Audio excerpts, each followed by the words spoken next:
আমরা একদিন একটা ক্লাস শেষের পরে আর কি, অফিসিয়ালি ক্লাস শেষের পরে একদিন একটা সেশন নেবো আর কি। আচ্ছা, এবং একটা রুটিন শেয়ার করবো যারা আচ্ছা, মানে আচ্ছা। সিরিয়াসলি পরীক্ষা দিতে চাই। মানে ওই রুটিনটা একটু মেন্টরিং টাইপ আর কি, মেন্টর বা কোচিং টাইপ। মানে আমাদের হুম, ট্রেনিং শেষ অফিসিয়ালি, জাস্ট যারা সিরিয়াসলি পরীক্ষা দিতে চাই উইদিন 2 মান্থস বা 1.5 মান্থস, তাদের জন্য এই ফ্যাসিলিটিটা আর কি। তবে আমি সবাইকে বলবো যে এটা হচ্ছে আমার গাইডলাইন, এটা ফলো করে আপনারা প্রিপারেশন নেবেন, পরীক্ষা দিবেন। এটার জন্য 1.5 থেকে 2 মাস ইজ এনাফ। সো আচ্ছা। সেটা থেকে আমরা আপনার একটা ওই গাইডলাইন গাইডলাইনে প্রতিদিন কয় ঘন্টা টাইম দিতে হবে? মানে প্রতিদিন হ্যাঁ, একটা আছে খুবই, এটাকে আমরা বলছিলাম স্টার্ভিং প্ল্যান। মানে এটা 1 মাসের মধ্যে পরীক্ষা দিতে পারবেন, তার জন্য মিনিমাম 3 থেকে 4 ঘন্টা সময় দিতে হবে আচ্ছা। প্রতিদিন, হুম, যদি 1 মাসের মধ্যে দিতে চান আর কি। আর একটা একটু ফ্লেক্সিবল আছে 2 মাসের, সেটাতে তো একটু কম সময় দিতে হবে, 1.5-2 বুঝতে ঘন্টা। পারছি, বুঝতে কিন্তু পারছি। লাস্ট 1 মান্থ আসলে আমি একদম এগ্রেসিভ থাকতে হবে আর কি। 3 ঘন্টা হুম, দিতেই হুম, হবে লাস্ট 1 মান্থ। এবং যে আচ্ছা, টপিকস গুলো পড়াচ্ছি আর কি, যেমন স্টুডেন্ট ম্যানুয়াল, প্রেজেন্টেশন স্লাইড, তারপর হচ্ছে পিএমবকের কিছু অংশ, এজ এ প্র্যাকটিস গাইড, এই 4টা ডকুমেন্ট মানে মিনিমাম 3 বার কভার করতে হবে আর কি পরীক্ষার আগে। ওকে। হ্যাঁ, সেটা যে যত দ্রুত পারে আর কি, টাইমের উপরে। আচ্ছা, আচ্ছা। তাহলে কি মানে মানে মাথায় থাকে আর কনসেপ্ট গুলো ক্লিয়ার হয় আর কি। ওকে। আর এমনিতে কোশ্চেন সলভ করার জন্য কি আপনার এমনি স্টুডেন্ট ম্যানুয়ালে যে কয়টা কোশ্চেন আছে আর কি, এর হুম। বাইরে হলো এরপরে প্র্যাকটিস করবো কিভাবে মানে এটা কি মানে আপনাদের শেয়ার করছিলাম না নাকি, ওই যে আমার আমি সিমুলেটরে? তো প্রথম 2টা ক্লাস করিনি, হয়তো বা আমি আচ্ছা, মিস করতে মিস পারি আর কি। করছেন। হ্যাঁ, আচ্ছা, হ্যাঁ, সিমুলেটরটার অ্যাক্সেস সবার আছে না? হ্যাঁ, একটা সিমুলেটরে তো টেস্টও দিলাম আর কি, হ্যাঁ, হ্যাঁ, ওইটাতেই। হ্যাঁ, ওইটাতে সবার পারমিশন দেওয়া আছে। আমি দেখা দেবো ওইটা, যে লাস্ট যেদিন আমি সেশনটা নেব, হুম, হুম, মানে হুম। যে গাইডলাইনটা আর কি, লাস্ট গাইডলাইন, আচ্ছা, আচ্ছা, বুঝতে পারছি। আচ্ছা, ঠিক আছে, সেদিন ওকে আমি আমি সিমুলেটরটাও দেখাই দেবো। হুম, ওখানে প্রায় মানে 700-800 এর মতো কোশ্চেন আছে। ওকে। তো ওইটাই এনাফ, এর চেয়ে বেশি আসলে দরকার নেই, ওটাই এনাফ। না, ঠিক আছে, ঠিক আছে, ঠিক আছে, থ্যাংক ইউ ভাই। তাহলে আমাদের টার্গেট হচ্ছে আর হয়তো 4টার মধ্যে, ক্লাসের মধ্যে আমরা র্যাপ আপ করবো আজকে সব। ওকে। So let's start. আমরা একটু ফাস্টারও করতেছি, এখন আসলে টপিক গুলো তো বড় না, খুব ছোট ছোট টপিক নিয়ে আমরা আলোচনা করি। আমরা 3 নম্বর মডিউলে আছি, তো 3 নম্বর মডিউলটাতে ছোট 2টা টপিক আছে। একটা হচ্ছে রিস্ক, কিভাবে ইস্যু ম্যানেজ করবো প্রজেক্টের, আর একটা হচ্ছে কিভাবে নলেজ ম্যানেজমেন্ট করবো। দেখা যাচ্ছে স্ক্রিন?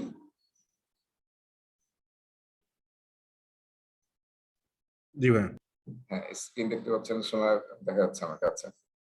ঠিক আছে, তাহলে ম্যানেজ প্রজেক্ট ইস্যুস, এটা কিন্তু পিএমবকে খুব একটা মেনশন ছিল না।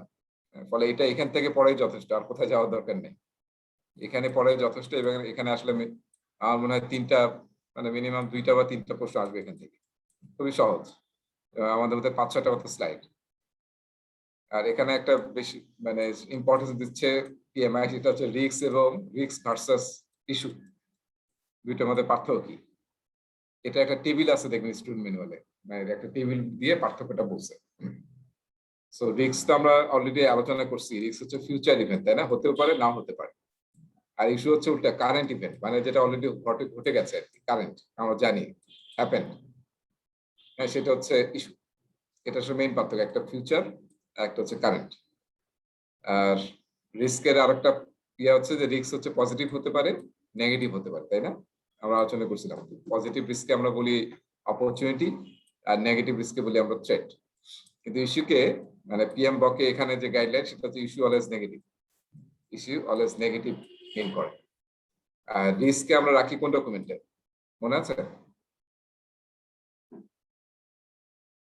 রিস্ক আমরা কোন ডকুমেন্টে মেনটেন করি রিস্কটা? টেক্সট রেজিস্টারে। হ্যাঁ, রিস্ক রেজিস্টারে, রিস্ক রেজিস্টার। আর ইস্যুটা আমরা ইয়ে করবো হচ্ছে ইস্যু রেজিস্টার। ঠিক আছে, ইস্যু রেজিস্টারে আমরা ইস্যুটা মেনটেন করবো। সো এই দুইটা পার্থক্য থেকে পরীক্ষায় প্রশ্ন আসবে আর কি। তাহলে ম্যানেজ প্রজেক্ট ইস্যুস, প্রজেক্টে নানান কারণে ইস্যুস আসতে পারে, তাই না? আমাকে একটু ওয়েট করবো নাকি? অনেকে ওটা একটু জয়েন করছে। আজাদ, মিনহাজ, আজকে মনে হয় মোটামুটি সবাইকে পাইছি না? সবাইকে মোটামুটি পেয়েছি আর কি। আর রায়হানা ফারহানা তো মানে ক্লাস করবে না, বলতেছে যে ভিডিও দেখে নেবে, এত পিছিয়ে পড়ছে, ক্লাসে জয়েন করবে না, দে আর ফিলিং শাই। আচ্ছা, তাহলে let's talk about issues. So anything না, যে ইস্যুটা অনেক জায়গা থেকে আসতে পারে, এবং আমরা মেইন যে ডকুমেন্ট ইউজ করবো সেটা হচ্ছে ইস্যু রেজিস্টার। আমি বলতেছিলাম পিএমবকে আসলে বলে এটাকে ইস্যু লগ, ঠিক আছে, ইস্যু লগ। তাইলে এই যে কারেন্ট কন্ডিশন,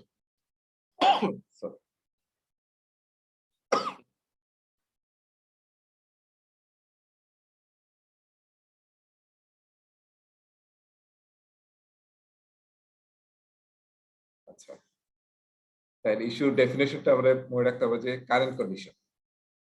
ও, আমাদের তো বাবা হাঁচি পেতেছে।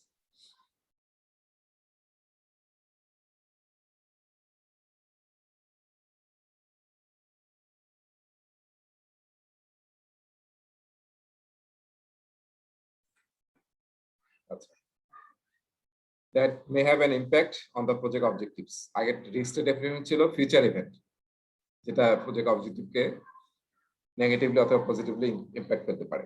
আর এখানে ইস্যু হচ্ছে ইম্প্যাক্ট ফেললে প্রজেক্ট অবজেক্টিভকে, হ্যাঁ, যেটা আসলে আমাদেরকে ইমিডিয়েটলি অ্যাড্রেস করতে হবে। এবং এই অ্যাড্রেসটাকে আমরা, যেমন আমরা বলেছি যে রিস্ক ম্যানেজ করতে হয়, রিস্ক ম্যানেজমেন্ট স্ট্র্যাটেজি দিয়ে অ্যাভয়েড, তারপরে এক্সেপ্ট, এসকেলেট, এইসব আমরা টেকনিক ইউজ করি। আর এখানে আসলে যেটাকে ইস্যু আমরা যেটাকে রিজলভ করি, সেখানে একটা শব্দ ইউজ করেছে ওয়ার্ক অ্যারাউন্ড। হ্যাঁ, ওয়ার্ক অ্যারাউন্ড দিয়ে আসলে আমরা ইস্যুকে সলভ করি। তো এটা একটা মনে রাখি, ইস্যু সলভ করা হয় ওয়ার্ক অ্যারাউন্ড, আর রিস্ক তো আমরা অনেকগুলো টেকনিক ইউজ করি। সো এই বিভিন্ন জায়গা থেকে ইস্যু আসতে পারে, মানে সব নলেজ এরিয়া থেকে ইস্যু আসতে পারে, তাই না? রিস্ক যখন হ্যাপেন হয়ে যাবে, ঘটে যাবে, তখন সেটাকে ইস্যু বলা হবে। এটা একটা আবার মনে রাখি, মানে রিস্ক যখন ঘটে যাবে, আমরা তো রিস্ক কেন প্ল্যান করতেছিলাম? যাতে রিস্ক না ঘটে। তারপরে দেখা যাবে কিছু রিস্ক ঘটে যাবে, স্পেশালি যেগুলো আমরা একসেপ্ট করেছি। তো যদি ঘটে যায়, তখন কিন্তু এটা ইস্যু হয়ে যাবে, সেটা রিস্ক থাকবে না, ঠিক আছে? তখন কিন্তু ওটার এন্ট্রি আমরা ইস্যু রেজিস্টারে নিয়ে আসবো, এবং আমরা ইস্যু নিয়ে কাজ করা শুরু করবো, এবং রিস্কের যে স্ট্র্যাটেজি ছিল সেটা ফলো করবো। তারপরে শিডিউল কস্ট, তার প্রজেক্টে যখন আমরা ভেরিয়েন্স অ্যানালিসিস করব, মানে ভেরিয়েন্স থেকে আমরা পাবো যে ইস্যুস রেজ করছে, স্কোপ, প্রকিউরমেন্ট, কমিউনিকেশনস, কোয়ালিটি, মানে যে কোনো জায়গা থেকে আসলে ইস্যু রেজ হতে পারে আমার প্রজেক্টে, যেটা প্রজেক্ট অবজেক্টিভে ইম্প্যাক্ট ফেলতে পারে। এই সব, এবং সব জায়গা থেকে আসতে পারে ইস্যুটা। সো এই যে ডিফারেন্স যেটা আমি বললাম, সেই ডিফারেন্স দেখেন এখানে মানে আলোচনা আছে আসলে। এই যে ফোকাস অন ফিউচার, রিস্ক হচ্ছে ফিউচারে ফোকাস করে, can be positive or negative. আমরা রিস্ক রেজিস্টারটাকে রাখি, আর রেসপন্স আমরা যেটা করি সেটাকে বলা হয় রিস্ক রেসপন্স। আর এটা হচ্ছে ফোকাস অন দ্য প্রেজেন্ট, এবং এটাকে বলা হচ্ছে অলওয়েজ নেগেটিভ।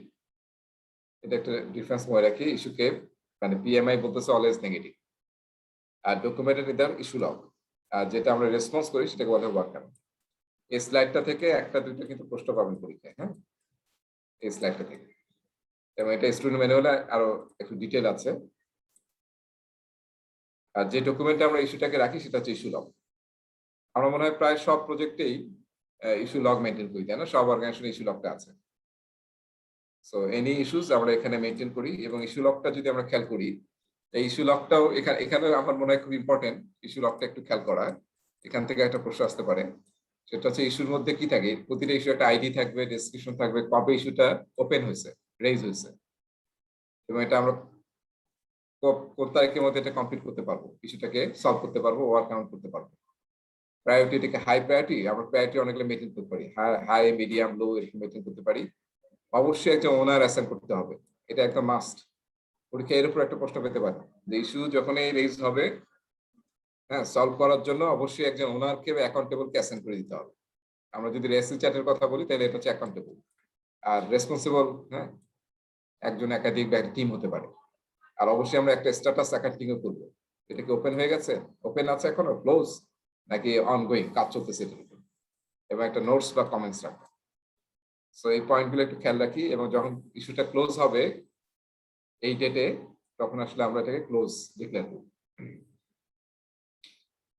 সো এবং আমাদেরকে এটা কিন্তু করতে হবে, ইস্যু থেকে অনেক লার্নিং হবে, সেটা আমরা নলেজ ম্যানেজমেন্টে আমরা ইউজ করবো। আচ্ছা, প্রিয়া কি বলতেছে? Wisdom, use it to track problems, inconsistencies, or conflicts that occur during the life of the project and require investigation in order to work toward a resolution. All right. So issue আমরা কিভাবে resolve করব, খুবই step by step এখানে বলা আছে যে যখন এই ইস্যু রেজ হবে, সবাই শুনতে পাচ্ছেন তো না? রাজু, আরিফ, রাজু ভাই, আচ্ছা জি শোনা যাচ্ছে। তাহলে আমরা প্রথমে কি কাজ করতে হবে? ইমিডিয়েট ওটাকে প্রম্পটলি ওটাকে আমাদের ইস্যু রেজিস্টারে অ্যাড করে দিতে হবে, এবং একজন ইস্যু ওনার আমরা অ্যাসাইন করব এবং রেসপন্সিবল অ্যাসাইন করব, এবং কিভাবে এটা তার দায়িত্ব থাকবে পুরোটা সলভ করে রিপোর্টিং ব্যাক করা, এবং রিয়েলিস্টিক ডিউ ডেট অ্যাসাইন করতে হবে। এবার আরেকটা ইম্পর্টেন্ট কথা বলেছে যে সব মিটিং এ, স্পেশালি যদি স্ট্যাটাস মিটিং আমরা মেইনটেইন করি, তাহলে আমরা অবশ্যই যাতে ইস্যুটা নিয়ে আলোচনা করি যে কি কি ইস্যু ছিল আমাদের, সেই ইস্যুগুলো সলভ হয়েছে কিনা, নতুন কোনো ইস্যুজ আছে কিনা, যেটা আমরা অ্যাজাইলে করি হচ্ছে ডেইলি স্ক্রামে বা ডেইলি স্টামে, প্রতিদিন করা হয়। আর প্রেডিক্টিভ প্রজেক্টটা হয়তো আমরা উইকলি করবো বা ডেইলি করতে পারি, তখন আসলে আলোচনায় যাতে অবশ্যই ইস্যু থাকে। আর আমাদেরকে অলওয়েজ মানে ইস্যু মেনটেন করতে হবে যাতে এত হিউজ না হয়ে যায়, পরে ওটা একটা বটলনেক ক্রিয়েট করে। আর আরেকটা মনে রাখতে হবে, এটা অবশ্যই ম্যানেজমেন্ট টেকনিক, মানে আপনি তো সবকিছুই স্কেট করবেন না যেটা আপনার টলারেন্স বা থ্রেশহোল্ডের মধ্যে আছে, কিন্তু যেটা স্কেট করার দরকার ইমিডিয়েটলি, অনেক জিনিস থাকতে পারে এমার্জেন্সি ক্রিটিক্যাল ইস্যুস, মানে এটা ইমিডিয়েটলি আপনি অবশ্যই অ্যাপ্রোপ্রিয়েট অথরিটিকে স্কেট করবেন। ঠিক আছে, এই একই জিনিসগুলো এখানে আবার একটু লাস্ট গাইডলাইন হিসেবে বলা আছে যে আমাদের অবশ্যই একটা ইস্যু রেজিস্টার মেনটেন করা উচিত, ইস্যু লগ, এবং সবাইকে যাতে ট্রেন আপ করা যাতে সবাই এনি ইস্যুস রেজ হয় সেটা যাতে আমরা প্রম্পটলি আমাদের ইস্যু রেজিস্টারে নিয়ে আসি। আর অ্যাজাইলে কিন্তু ইস্যু যাই হোক, তার জন্য ইস্যু রেজিস্টার বলে কোনো ডকুমেন্ট নেই, একটা ওরা টেবিল মেনটেন করে, সেটা হচ্ছে ইম্পেডিমেন্ট লগ বা ইম্পেডিমেন্ট বোর্ড বলা হয়, সেটা আমরা নেক্সট চ্যাপ্টারে নেক্সট সেকশনে দেখবো। বা আপনি যেভাবে ইচ্ছা জাস্ট ওই স্ক্রাম বোর্ড বা ইনফরমেশন রেডিওতে আপনি ইস্যুগুলোকে মেনটেন করতে পারেন। আচ্ছা, enter the issue into the issue log and assign an owner, একই কথাবার্তা। তারপর প্রোগ্রেস আমরা মনিটর করবো এবং যাতে ডিউটিটা কমপ্লিট হয়ে দেখবো, এবং অবশ্যই মানে রেসপন্স প্ল্যানটা করবো আমরা, যেটাকে ওয়ার্ক কাইন্ড বলা হচ্ছে, এবং assess the impact of the response, যেটা থেকে আমরা আসলে মিডিয়াম, লো, হাই এসে বলবো, এবং approve the response, close the issue. So এই হচ্ছে আমাদের ইস্যু ম্যানেজমেন্ট।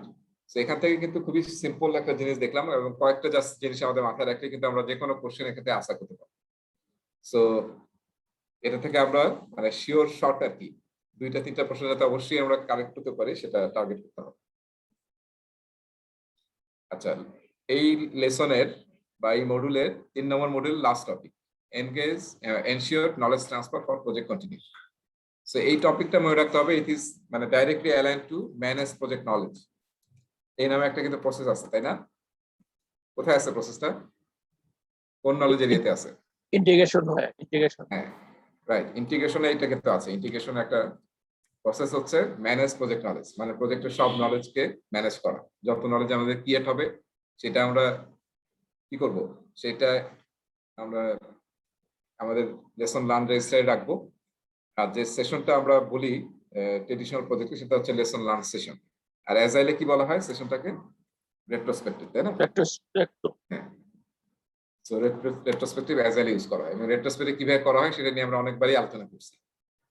তো এখানে আর সেটার আলোচনা নাই, এখানে আসলে মেইনলি ট্রেডিশনাল প্রজেক্টে আমরা মানে মনে রাখতে হবে, আমি বোধহয় দেখিয়েছিলাম একটা ছবি এঁকে, যে আমরা যখন প্রজেক্ট শুরু করি 2টা জিনিস আছে, তাই না? লেসন লার্ন রেপোজিটরি একটা, রেজিস্টার একটা, রেজিস্টার, একটা হচ্ছে লেসন লার্ন রেপোজিটরি। তো 2টার মধ্যে পার্থক্য আমরা জানি। লেসন লার্ন রেজিস্ট্রি হচ্ছে আমার প্রজেক্টে, কারেন্ট প্রজেক্টে যে সমস্ত লেসন আমরা শিখছি সেটা এখানে আমরা কি করব, লক করব, যাতে আমরা ইমিডিয়েটলি সাবসিকুয়েন্ট অ্যাক্টিভিটিতে সেই নলেজটাকে ইউজ করতে পারি। আর যখন আমাদের প্রজেক্টটা কমপ্লিট হয়ে যাবে তখন আসলে আমরা আমাদের অর্গানাইজেশনের লেসন লার্ন রেপোজিটরিতে আমাদের এই যে লেসনগুলো আমরা এখানে পেয়েছি সেটা আমরা রেপোজিটরি রেখে দেবো, সেটা হচ্ছে লেসন লার্ন রেপোজিটরি। তাহলে বুঝতে পারছি এটা হচ্ছে একটা সিঙ্গেল প্রজেক্টের কন্টেন্ট থাকে, লেসন লার্ন রেজিস্টারে। আর এখানে কি থাকবে, আমার অর্গানাইজেশনের মাল্টিপল প্রজেক্টের লেসন লার্ন গুলো আমার রিপোজিটরি থাকবে। ঠিক আছে, এটা হচ্ছে দুইটার মধ্যে পার্থক্য। আর ফ্লোটা কিভাবে হয়, আসলে ফ্লোটা এরকম হয়, যখন আপনি প্রজেক্ট শুরু করবেন, প্রজেক্ট যখন স্টার্ট করবেন, তখন আসলে আপনার লেসন লার্ন রিপোজিটরি আপনার অর্গানাইজেশনে, সেখানে যেটা আপনার প্রজেক্টের সাথে রেলিভেন্ট, সেই নলেজ গুলো আপনি আপনার লেসন লার্ন রেজিস্টারে নিয়ে আসেন, যেটা আমি ইউজ করি। ঠিক আছে, তারপর এর আগে যে বললাম যে আমরা প্রেজেন্ট প্রজেক্টে যা করবো সব আমরা এখানে নেব। ফাইনালি যখন শেষ হয়ে যাবে, তখন আবার কি করবো, আমরা এই নলেজটাই আবার লেসন লার্ন রিপোজিটরিতে আমরা সাবমিট করব। এটা হচ্ছে ফ্লোটা আসলে। So let's talk about knowledge transfer. So আমরা আসলে ওইটা পড়তে পারি, পিএমবকে ওই টপিকটা বেশ বড়, ম্যানেজ প্রজেক্ট নলেজ, আর এটা পড়লে যথেষ্ট, আর পিএমবকে যাওয়ার দরকার নেই এই প্রসেসটার জন্য, এটা পড়লেও হয়ে যাবে। সো নলেজকে আসলে আমরা দুই ভাগে ভাগ করি, নলেজকে দুই ভাগে ভাগ করা যায়। একটা হচ্ছে এক্সপ্লিসিট নলেজ, তাই না? এক্সপ্লিসিট নলেজ মানে যেটা আসলে সহজে ইজিলি আমরা ডকুমেন্ট করতে পারি, এক্সপ্রেস করতে পারি, কোডিফাইড করতে পারি, সেটা হচ্ছে এক্সপ্লিসিট। আর একটা হচ্ছে ট্যাসিট নলেজ, ট্যাসিট বলা হয় TACIT। সো ট্যাসিট নলেজ হচ্ছে সেই ধরনের নলেজ যেটা আসলে সহজে কোডিফাইড করা যায়। যেমন হচ্ছে আপনার পার্সোনাল বিলিফ, আপনি যেটা বিশ্বাস করেন। হ্যাঁ, আমাদের বিভিন্ন কিতাব আছে না বিশ্বাস, তারপর আমাদের এক্সপিরিয়েন্সের কিন্তু আপনি যেভাবে এক্সপিরিয়েন্স করছেন, ওইটা কিন্তু সেভাবে এক্সপ্রেস করা ইজ কোয়াইট ইম্পসিবল, তাই না? আমি যেমন বললাম যে আমি আসলে যে 34 ইয়ার্স আমি আমার শৈশবের ইয়াতে গিয়েছিলাম, জেলা স্কুলে, গাইবান্ধা জেলা স্কুল। তো ওখানে গিয়ে সে মাঠ দেখলাম, যে মাঠে আমি ছোটবেলায় দৌড়েছি, যখন আমি ক্লাস 6-7 পড়তাম। আমার এখনো মনে আছে, যখন দৌড়ে আমি যখন দৌড় দিচ্ছি, ওই যে খেলা হয় না, প্রতি বছর তো বার্ষিক খেলা হয়, তো সেখানে যে ট্রায়াল হয়, সেখানে আমি দৌড়ে সবসময় মানে লাস্ট হতাম, মানে লাস্টের দিকে থাকতাম। এই মানে কি ওটাকে বলে, কি বলে, যেটা ফার্স্ট রানিং আর কি, রেস যেটা। তো ওই মাঠটার ছবি তুলে নিয়ে আসছি, মানে আফটার 30 ইয়ার্স পরে। তো আমি সে সময় যেটা আমার মাথায় ঘুরতেছিল, যেটা আমি ফিল করতেছিলাম, সেই ফিলিংসটা কিন্তু আমি সহজে এক্সপ্রেস করে আপনাদেরকে বুঝাতে পারবো। তো এগুলো হচ্ছে ট্যাসিট নলেজ। ঠিক আছে, ট্যাসিট নলেজের আরেকটা কাজের জিনিস হচ্ছে, যেমন আমি যদি এখন আপনাদের জিজ্ঞাসা করি, আমার হাত দেখা যাচ্ছে, হাত দেখতে পাচ্ছে না, 5টা আঙুল দেখা যাচ্ছে, হ্যাঁ। আমি যদি আপনাকে জিজ্ঞাসা করি যে শুভঙ্করের ফাঁকি, থাপ্পড় থেকে চিমটি গেলে থাকে কত পাখি, এটা একটা ধাঁধা যদি জিজ্ঞাসা করি, তাহলে কি বলবেন? শুভঙ্করের ফাঁকি, থাপ্পড় থেকে চিমটি গেলে থাকে কত পাখি? 3টা থাকে ভাই, 3টা। 3। 3। হ্যাঁ। সবাই বুঝতে পারছেন? সবাই কি বুঝতে পেরেছেন? জি ভাই, বোঝা গেছে। হ্যাঁ, যারা আগে শুনেছেন তারা তো আগেই জানেন, আর যারা শোনেন নাই, রাজু ভাই কি আগে শুনেছিলেন? না ভাই, এখন আচ্ছা। তো দেখেন, আমরা থাপ্পড়ে কিন্তু 5টা আঙুল ইউজ করি, তাই এই জন্য আমি হাত দেখাচ্ছিলাম। আর চিমটিতে জেনারেল 2টা আঙুল ইউজ করি আমরা চিমটি দেওয়ার সময়। তো 5 থেকে 2 বাদ গেলে 3 হয়। তো তার মানে কি, যে আমরা কিন্তু সবাই চিন্তা করতেছিলাম যেটা সলিউশন কি হবে ধাঁধাটা, কিন্তু কেউ কেউ এমন ভাবে চিন্তা করলো, সে আসলে ধরতে পারছে যেটা আমি যে হাতও দেখিয়েছিলাম, বা থাপ্পড় মানে 5 আঙ্গুল, মানে সে যা ওয়ে অফ থিঙ্কিং, হ্যাঁ, রাজু ভাই যেটা ইউজ করছে সেটা দেখে কুইকলি সে আনসারটা পেয়ে গেছে। আর একজন কিন্তু দেখেন, অনেক ধাঁধার কিন্তু আনসার আমাকে ধরে, আমার বাচ্চাদের মাঝে ধরে, আমি কিন্তু পারি না। হ্যাঁ, তো আমি চিন্তা করি পারি না, আধা ঘন্টা মানে একদিন পরেও পারি না। তার মানে কি, যে ওয়েতে চিন্তা করা উচিত সেই ওয়েতে আমরা চিন্তা করতে পারছি না। সো ট্যাসিট নলেজ হচ্ছে এই যে আমি যে অ্যালগোরিদম বা যেভাবে চিন্তা করছি, সেটা যদি আমি শেয়ার করতে পারতাম, তাহলে মানুষও যদি ওই প্রবলেমে পড়তো আর ওইটা ফলো করতো, তাহলে কি হতো, যেটা হয়তো তার 1 ঘন্টা লাগতো, সেটা এখন সে দেখা যায় 5 মিনিটে পেয়ে যাবে। ঠিক আছে, সেই জন্য কিন্তু সব অর্গানাইজেশন যেমন এক্সপ্লিসিট নলেজকে ক্যাপচার করার জন্য নলেজ ম্যানেজমেন্ট সিস্টেম ইউজ করে, আপনারা তো জানেন, সব অর্গানাইজেশনে কোলাবোরেটিভ টুল ইউজ করা হয়, knowledge portal, knowledge management system, যার থ্রুতে আমরা নলেজগুলোকে ক্যাপচার করি রেপোজিটরি, এবং সেটা ট্যাক্সোনমি দিয়ে রাখা হয় যাতে ইজিলি ওটাকে রিটিভ করা যায়, সার্চ করা যায়। এবং আমরা বলতে পারি ইউটিউব, গুগল, এগুলো কিন্তু আসলে আমাদের নলেজ রেপোজিটরি, তাই না? মানে উইক অ্যাজ মানে সেকেন্ডের মধ্যে আমরা কিন্তু পেয়ে যাচ্ছি, মিলি সেকেন্ডস এর মধ্যে। সো ট্যাসিট নলেজকে যদি আমরা ক্যাপচার করতে পারি, হ্যাঁ, তাহলে কিন্তু আসলে আমাদের কি হবে, অনেক হেল্প হবে। যে এই ধরনের সিচুয়েশন গুলো যেটা 1 ঘন্টা লাগবে, সেটা 5 মিনিটে আমরা করে ফেলতে পারবো। এই জন্য সব অর্গানাইজেশন চেষ্টা করে যে ট্যাসিট নলেজকে কিভাবে কনভার্ট করা যায় এক্সপ্লিসিট নলেজে। যেটা মানুষের কাজে লাগবে। আর যে আমাদের সভ্যতা যে আমরা বাড়তেছি, মানে আমাদের মানুষ যে আমরা দিনে দিনে উন্নতি করছি, তার কারণ হচ্ছে এই যে এই সমস্ত নলেজকে আমরা কি করতেছি, ক্যাপচার করে আসলে এক্সপ্লিসিট নলেজ বানাচ্ছি, ফলে সেটা আমরা অন্যরা ইউজ করতে পারছি। সো এই দুইটা নলেজ থেকে প্রশ্ন আসবে পরীক্ষায়। হ্যাঁ, সো এটা হচ্ছে এক্সপ্লিসিট, যেটা ইজিলি ইউ ক্যান ডকুমেন্ট, আর টেসিটটাকে ইউ ক্যানট ডকুমেন্ট। যেমন বিলিফ, এক্সপেরিয়েন্স, ইনসাইট, তাই না? একটা কবিতার লাইন পড়ে, হ্যাঁ, একটা লাইন পড়ে একজন এক ধরনের ইনসাইট জেনারেট হয়। হ্যাঁ, রবীন্দ্রসঙ্গীত শুনে আপনি হয়তো চোখ দিয়ে পানি পড়তেছে, আবার হয়তো রবীন্দ্রসঙ্গীত শুনে কারো খুবই রিফ্রেশ লাগতেছে আর কি। সো কনটেক্সট আর কি। So essential to provide the context of the explicit knowledge. এই যে ট্যাসিটটা না হলে আপনি আসলে গল্পটা ঠিক মতো বলতে পারবেন না এখানে, তাই না? আপনি বানায় বানায় কি বলবেন? আপনি যেটা এক্সপিরিয়েন্স করছেন, ভূতের একটা ভয় পাইছেন, সেটা যখন আপনি নিজে এটাকে বলবেন, তখন যেভাবে এক্সপ্রেস করতে পারবেন, আর কেউ যদি বানায় বানায় ভূতের গল্প বলে, সেটা কিন্তু সেরকম এক্সপ্রেস হবে না আর কি। সো এই দুটো হচ্ছে আমাদের এক্সপ্লিসিট এবং ট্যাসিট নলেজ। আর আরেকটা দেখেন, এটা থেকে পরীক্ষায় একটা প্রশ্ন আসতে পারে এই টেবিল থেকে, যে আসলে 3 ধরনের নলেজ আমাদেরকে throughout the project life cycle seek করতে হবে। হ্যাঁ, একটা হচ্ছে আমি অ্যাজ এ ইন্ডিভিজুয়াল, আমাকে যে সমস্ত রেসপন্সিবিলিটি দেওয়া হয়েছে প্রজেক্টে, বা যে ধরনের কাজ আমি করব, সেটার নলেজ আমাকে রিসার্চ করে কোলাবোরেশন উইথ টিম মেম্বার্স বা যে কোনো ভাবে হোক আমাদেরকে সেই স্কিলটা গ্রো করতে হবে, যাতে আমি সেই কাজটা এক্সিকিউট করতে পারি। আবার আমি যখন এটা পাবো, আমার হবে, তখন আমি আবার ডিসিমিনেট করার চেষ্টা করব, শেয়ার করার চেষ্টা করব। প্রজেক্ট লেভেলে, প্রজেক্ট যেহেতু আমরা প্রজেক্টে কাজ করতেছি, তার মানে আগের কোনো প্রজেক্ট থেকে কি আমরা কোনো এই কারেন্ট প্রজেক্টে কোনো নলেজ নিতে পারি? যেটা আমি বলেছিলাম যে রেপোজিটরি থেকে আমরা ট্রাই করব এই রিলেটেড প্রজেক্টে, হ্যাঁ, যেটা আমরা করতেছি সেটা থেকে আমরা কোনো অন্য প্রজেক্ট, অন্য এক্সপিরিয়েন্স থেকে আমরা সেটা নিতে পারি কিনা, সেটা আমরা পিক করার চেষ্টা করব। আর যদি পিএমও অফিস থাকে, আমরা পিএম অফিস নিয়ে একটা টপিক করব লাস্ট ইয়াতে লেসনে, যেটা পিএম বকের চ্যাপ্টার কিসে আছে, চ্যাপ্টার 2 তে মনে হয় আছে, না? চ্যাপ্টার 2 তে আছে পিএম অফিস নিয়ে। তো সেই আলোচনাটা এখানে বিজনেস এনভায়রনমেন্টে আছে, আমরা লেসন 5 এ পড়ব, মডিউল 5 এ। সো পিএম অফিস আমরা বলেছি আগে যে সেন্ট্রাল অফিস, যেটা আসলে সেন্ট্রালি সব প্রজেক্ট ম্যানেজ করে এবং as a central knowledge repository হিসেবে কাজ করে, এবং তারা প্রজেক্ট ম্যানেজার দেয়, প্রজেক্ট ম্যানেজারকে ট্রেন আপ করে, মেন্টরিং করায়, কোচিং করায়। সো প্রজেক্ট ম্যানেজার অফিস যদি থাকে, তাহলে আসলে আপনার প্রজেক্টের অনেক কিছু আপনি তার কাছ নলেজ, তার পিএম অফিস কাছ থেকে হেল্প পাবেন। আর অর্গানাইজেশন লেভেলে আপনাকে শুধু প্রজেক্ট নিয়ে চিন্তা করলে হবে না, আপনি যে প্রোগ্রাম বা পোর্টফোলিও আন্ডারে বা যে স্ট্র্যাটেজির আন্ডারে প্রজেক্ট হচ্ছে, সেখান থেকেও কিন্তু আপনাকে করতে হবে, নলেজ শেয়ার করতে হবে, নলেজ নিতে হবে, এবং আপনার নলেজ শেয়ার করতে হবে with your peers, program manager, portfolio manager, PM অফিসে। সো মানে ব্যাক এন্ড ফোর্থ আসলে নলেজ শেয়ারিং করতে হবে, এবং এটা 3 লেভেলে, ইন্ডিভিজুয়াল লেভেলে, প্রজেক্ট লেভেলে এবং অর্গানাইজেশন লেভেলে। ঠিক আছে?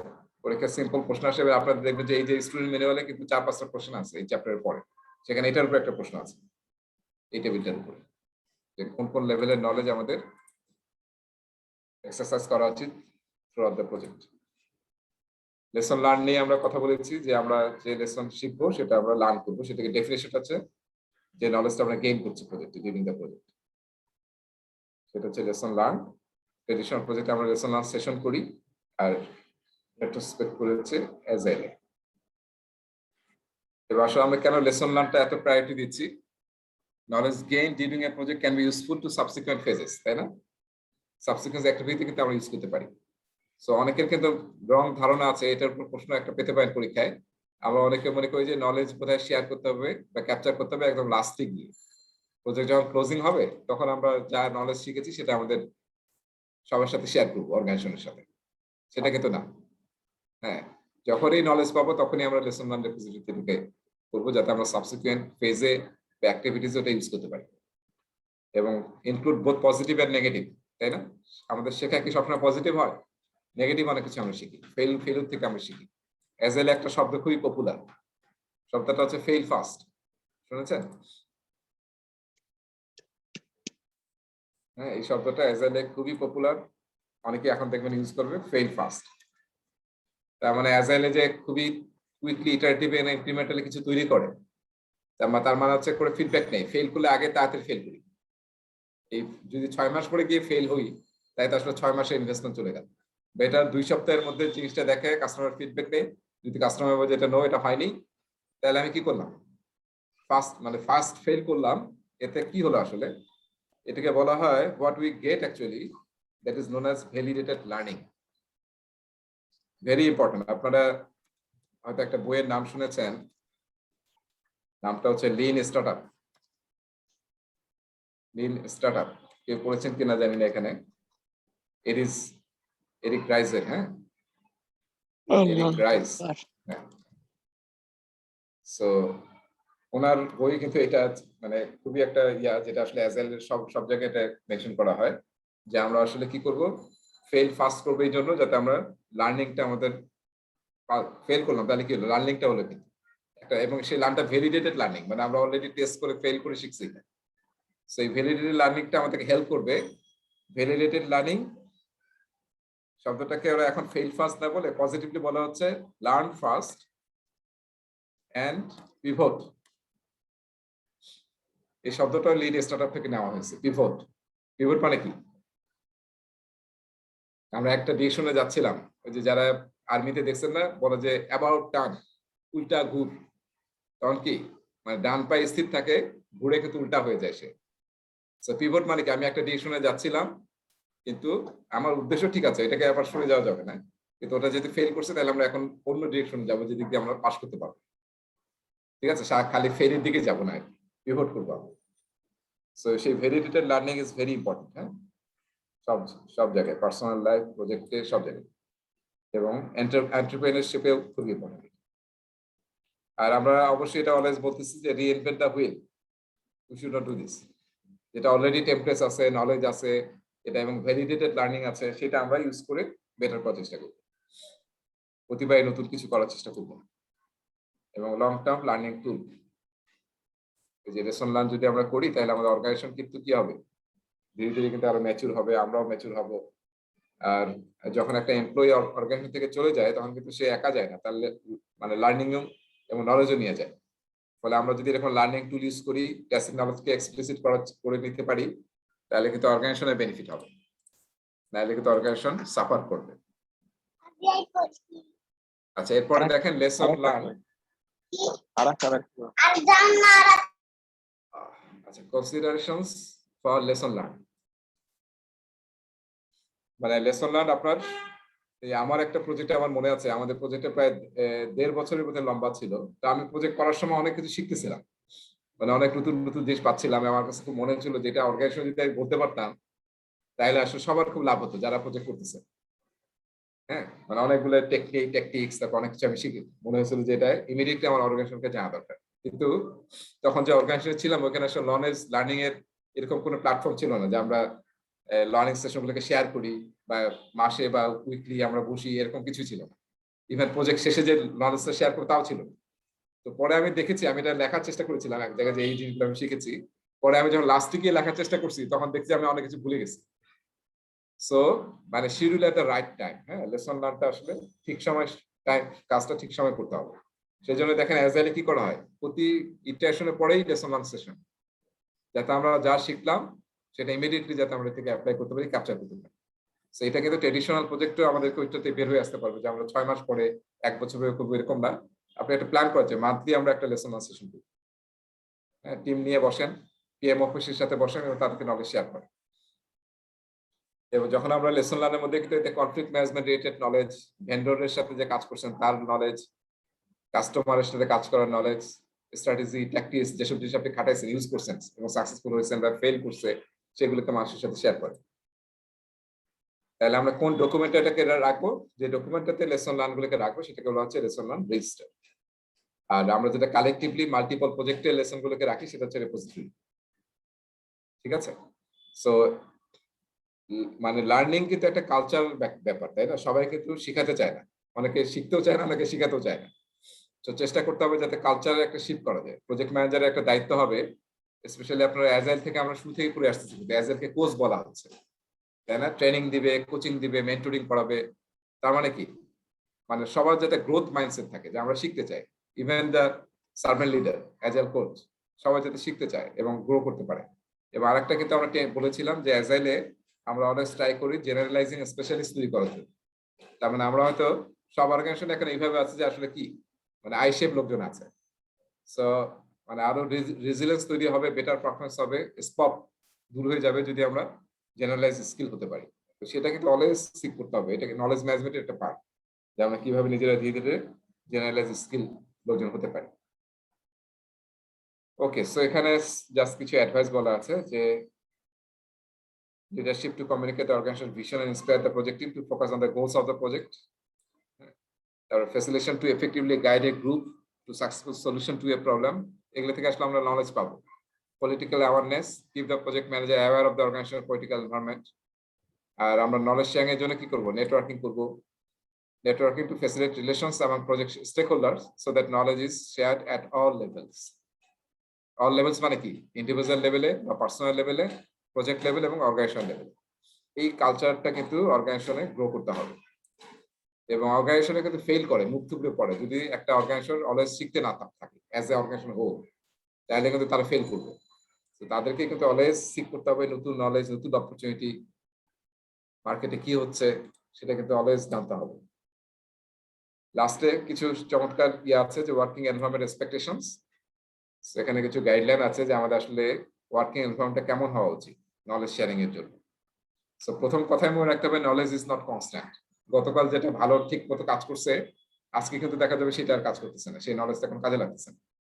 আমাদের লাইফে তো তাই হচ্ছে, তাই না? আমাদের যেমন প্রোগ্রামিং শিখেছি আমরা অনেক আগে, একটা ল্যাঙ্গুয়েজ ইউজ করতাম, পরে দেখা যাচ্ছে সেই ল্যাঙ্গুয়েজটা ইউজই হয় না, এরকম হয়, বা সেটা এখন পপুলারিটি কমে গেছে, তার চেয়ে অন্য ল্যাঙ্গুয়েজ গুলো অনেক পপুলার হয়েছে। সো নলেজ, একটা নলেজ নিয়ে পড়ে থাকলে হবে না, you have to always upskill করতে হবে, রিস্কিল করতে হবে। তারপর আরেকটা দেখা যায়, হ্যাঁ, আমাদের কালচারাল যে একটা প্রবলেম, সেটা হচ্ছে আমরা কি করি, ওয়ার্ড করি, তাই না? ওয়ার্ডিং মানে কি? এটা বাংলা হচ্ছে যে আমরা ছোটবেলায় গল্প পড়ছি না, যে গুপ্তধন হাড়ির মধ্যে করে মাটির মধ্যে লুকিয়ে রাখতো, করছেন তাই না? সো গুপ্তধনের মতো মজুদ করে রাখা, যে আমার নলেজ আছে কাউকে দেব না, সেইটা থেকে বের হয়ে আসতে পারবে হবে। হ্যাঁ, ডোন্ট হোয়ার্ড নলেজ। এবার আপনারা চেষ্টা করেন নলেজ শেয়ার করেন। নলেজ শেয়ারই একটা জিনিস যেটা আসলে নলেজ শেয়ার করে নলেজটা পারে। আর আমরা কি করবো, use appropriate tools, face to face formal meeting হতে পারে, ইনফর্মাল মিটিংস, টেলিফোন, ইমেল, উইকিজ। এখন গুগলে সার্চ দিলে দেখছেন তো, তাই না? গুগলে যদি কোনো কিছু দিয়ে সার্চ দেন, তাহলে সবার আগে রেফারটা কি করা হয়? উইকিপিডিয়া। হ্যাঁ, উইকির কিন্তু রেফারেন্সটা আসে, এবং এটা ধীরে ধীরে কিন্তু আমরা, আর এনসাইক্লোপিডিয়া আমরা কিন্তু ইউজ করি না, আগে ছিল এই যে 26 লেটারের 26টা সিরিজ, তাই না? British encyclopedia. উইকিজ এখন কিন্তু অনেক, আমরা বেসিক নলেজটা কিন্তু আপনি উইকি থেকে পেয়ে যাবেন, এবং সেখানে রেফারেন্সও পাবেন। তারপর আপনার অর্গানাইজেশনাল ইন্টারনেট, যেটাকে আমরা বললাম নলেজ ম্যানেজমেন্ট সিস্টেম অথবা নলেজ ম্যানেজমেন্ট পোর্টাল, সেটা কিন্তু আমাদের এখন প্রায় সব অর্গানাইজেশন ইউজ করতেছে, এটা ম্যাক্সিমাম অর্গানাইজেশন। আর প্রিন্টেড ডকুমেন্টস তো আমরা ইউজ করি নলেজ শেয়ারিং এর জন্য। সো ট্রান্সফার অ্যাপ্রোচটা কি হবে? Connect individuals in person or virtually to share tacit knowledge and collaborate together. ঠিক আছে? এখন একটা শব্দ খুব শুনেন না আপনারা, যে স্টোরি টেলিং, স্টোরি টেলার। এই বইটা অনেক পপুলার একটা বই, পড়েছেন? সুডগ, নাইকির যে, হ্যাঁ নাইকি লিখেছে। সো স্টোরি টেলিং আর কি, মানে স্টোরি টেলিং এ আসলে মানুষকে উদ্বুদ্ধ করে। এই জন্য দেখবেন এখন প্রচুর সেশন হয় গল্প বলা। গল্প বললেই কিন্তু আমরা অনেক কিছু শিখি, অনেক কিছু বুঝতে পারি যে কিভাবে করে, এগুলো আমাদের ইন্সপায়ার করে। হ্যাঁ, একটা মানে টেকনিক্যাল স্টেপ বাই স্টেপ বললে সেটা হয় না, কিন্তু আপনি যখন গল্প যখন বলবেন তখন কি অনেক কনটেক্সট কিন্তু এসে চলে আসে। সুডগ যখন পড়বেন দেখবেন যে মানে সেকেন্ড ওয়ার্ল্ডের পরে সে জাপানে গেছে, সেই সময়ের কনটেক্সট গুলো নিয়ে সে বলতেছে আর কি। সো এই গল্পগুলো কিন্তু মানুষকে ইন্সপায়ার করে। সো মানে এই গল্পগুলো কোথায় থাকে? ট্যাসিট নলেজে। এই তখনই কিন্তু আপনি চমৎকার চমৎকার পাবেন। মানুষের অনেক সময় একটা কথাই কিন্তু মানুষকে কি করে, উদ্বুদ্ধ করে ফেলে, তাই না?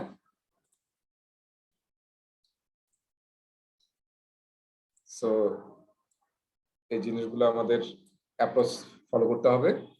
আর এই যে এগুলো আমরা অলরেডি আজকাল খুব ইউজ করি, তাই না? নেটওয়ার্কিং করতে হবে। হ্যাঁ, নেটওয়ার্কিং মানে কি? No working. যদি আপনি নেটওয়ার্ক না করেন তার মানে ইউ আর নট ওয়ার্কিং, অনেকে বলে আর কি। ফ্যাসিলিটেট ইন্টারেস্ট গ্রুপসে থাকতে হবে। যেমন আমাদের যারা পিএমপি পরীক্ষা দেবো আমরা এখন ভাবছি, এই যে আমাদের হোয়াটসঅ্যাপ গ্রুপটা কিন্তু কন্টিনিউ করবে পিএমপি এক্সামের যে জার্নি। সো পরীক্ষা দেওয়ার আগ পর্যন্ত এটা থাকবে, এবং আপনারা চাইলে এই যে সবাই মিলে কিন্তু আমার ক্লাস শেষেও সেশন করবেন, নিজেরা ডিসকাস করবেন, আমি মাঝে মাঝে জয়েন করবো আপনাদের সাথে, এইভাবে চলবে আর কি। তারপর আমরা মিটিং, সেমিনার্স বিভিন্ন যে জয়েন করি কেন, হ্যাঁ, নলেজ গ্যাদার করার জন্য। ট্রেনিং তো একটা অবশ্যই ওয়ে। আর এটাও কিন্তু আমরা করেছিলাম ওয়ার্ক শ্যাডোয়িং এবং রিভার্স শ্যাডোয়িং, সেটা দিয়ে কিন্তু আমরা শিখি, তাই না? Specialize knowledge. যেমন ক্রিকেট কোচ কি করতেছে, শেখাচ্ছে যে কিভাবে বলটাকে পুল করতে হবে, পুল করা শেখাচ্ছে। তো ওটা দেখে আমি আবার তার মতো করে শ্যাডো করছি। কোচ দেখাই দিল, সেটা হচ্ছে ওয়ার্ক শ্যাডোয়িং, যে এক্সপিরিয়েন্স দেখা যাচ্ছে এক্সপিরিয়েন্সকে, আর এক্সপিরিয়েন্স যখন আবার সেটাকে পুল করে দেখায় তখন আবার কোচ অ্যাডভাইস দেয়, না তোমারটা এইভাবে হয়নি, তোমার চোখের পজিশন এইভাবে হবে, হাতের পজিশনটা এরকম হবে, এবং তোমার পায়ের পজিশনটা এরকম হবে। তো সেটাকে আমরা বলতেছি রিভার্স শ্যাডোয়িং। এই দুটো করে আসলে আমরা শিখতে পারি। অলরাইট, সো লাস্টে গাইডলাইনের মধ্যে আমার কাছে মধ্যে সবচেয়ে ইম্পর্টেন্ট এইটা। নলেজকে কি আপনাকে এসে শিখাই দিবে, না কি করতে হবে আসলে? Proactively seek new knowledge. Proactively have to seek new knowledge. বুঝতে পেরেছি? বাচ্চারা কেন এত দ্রুত শেখে? তারা খালি প্রশ্ন করে, কেন ওটা যাই দেখবে তাই প্রশ্ন থেকে আমাদেরকে জর্জরিত করে দেয়। সো এই মাইন্ডসেটটা কিন্তু আমাদেরও থাকতে হবে। বাচ্চাদের কিছু কিছু মাইন্ডসেট মানে বুড়া বয়স পর্যন্ত থাকতে হবে আর কি, মনে রাখতে। সেটা হচ্ছে একটা এটা প্রোঅ্যাক্টিভলি সিক নিউ নলেজ, বাচ্চারা যেভাবে করে। ঠিক আছে, সো আমাদের মডিউলটা শেষ হলো, মডিউল নাম্বার 3।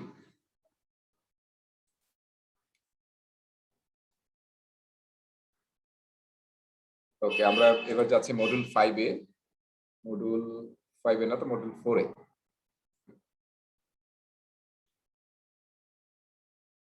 আচ্ছা, মডিউল 4টা কি রিলেটেড কারো মনে আছে? এটা কি রিলেটেড? পিপল, প্রসেস নাকি বিজনেস এনভায়রনমেন্ট?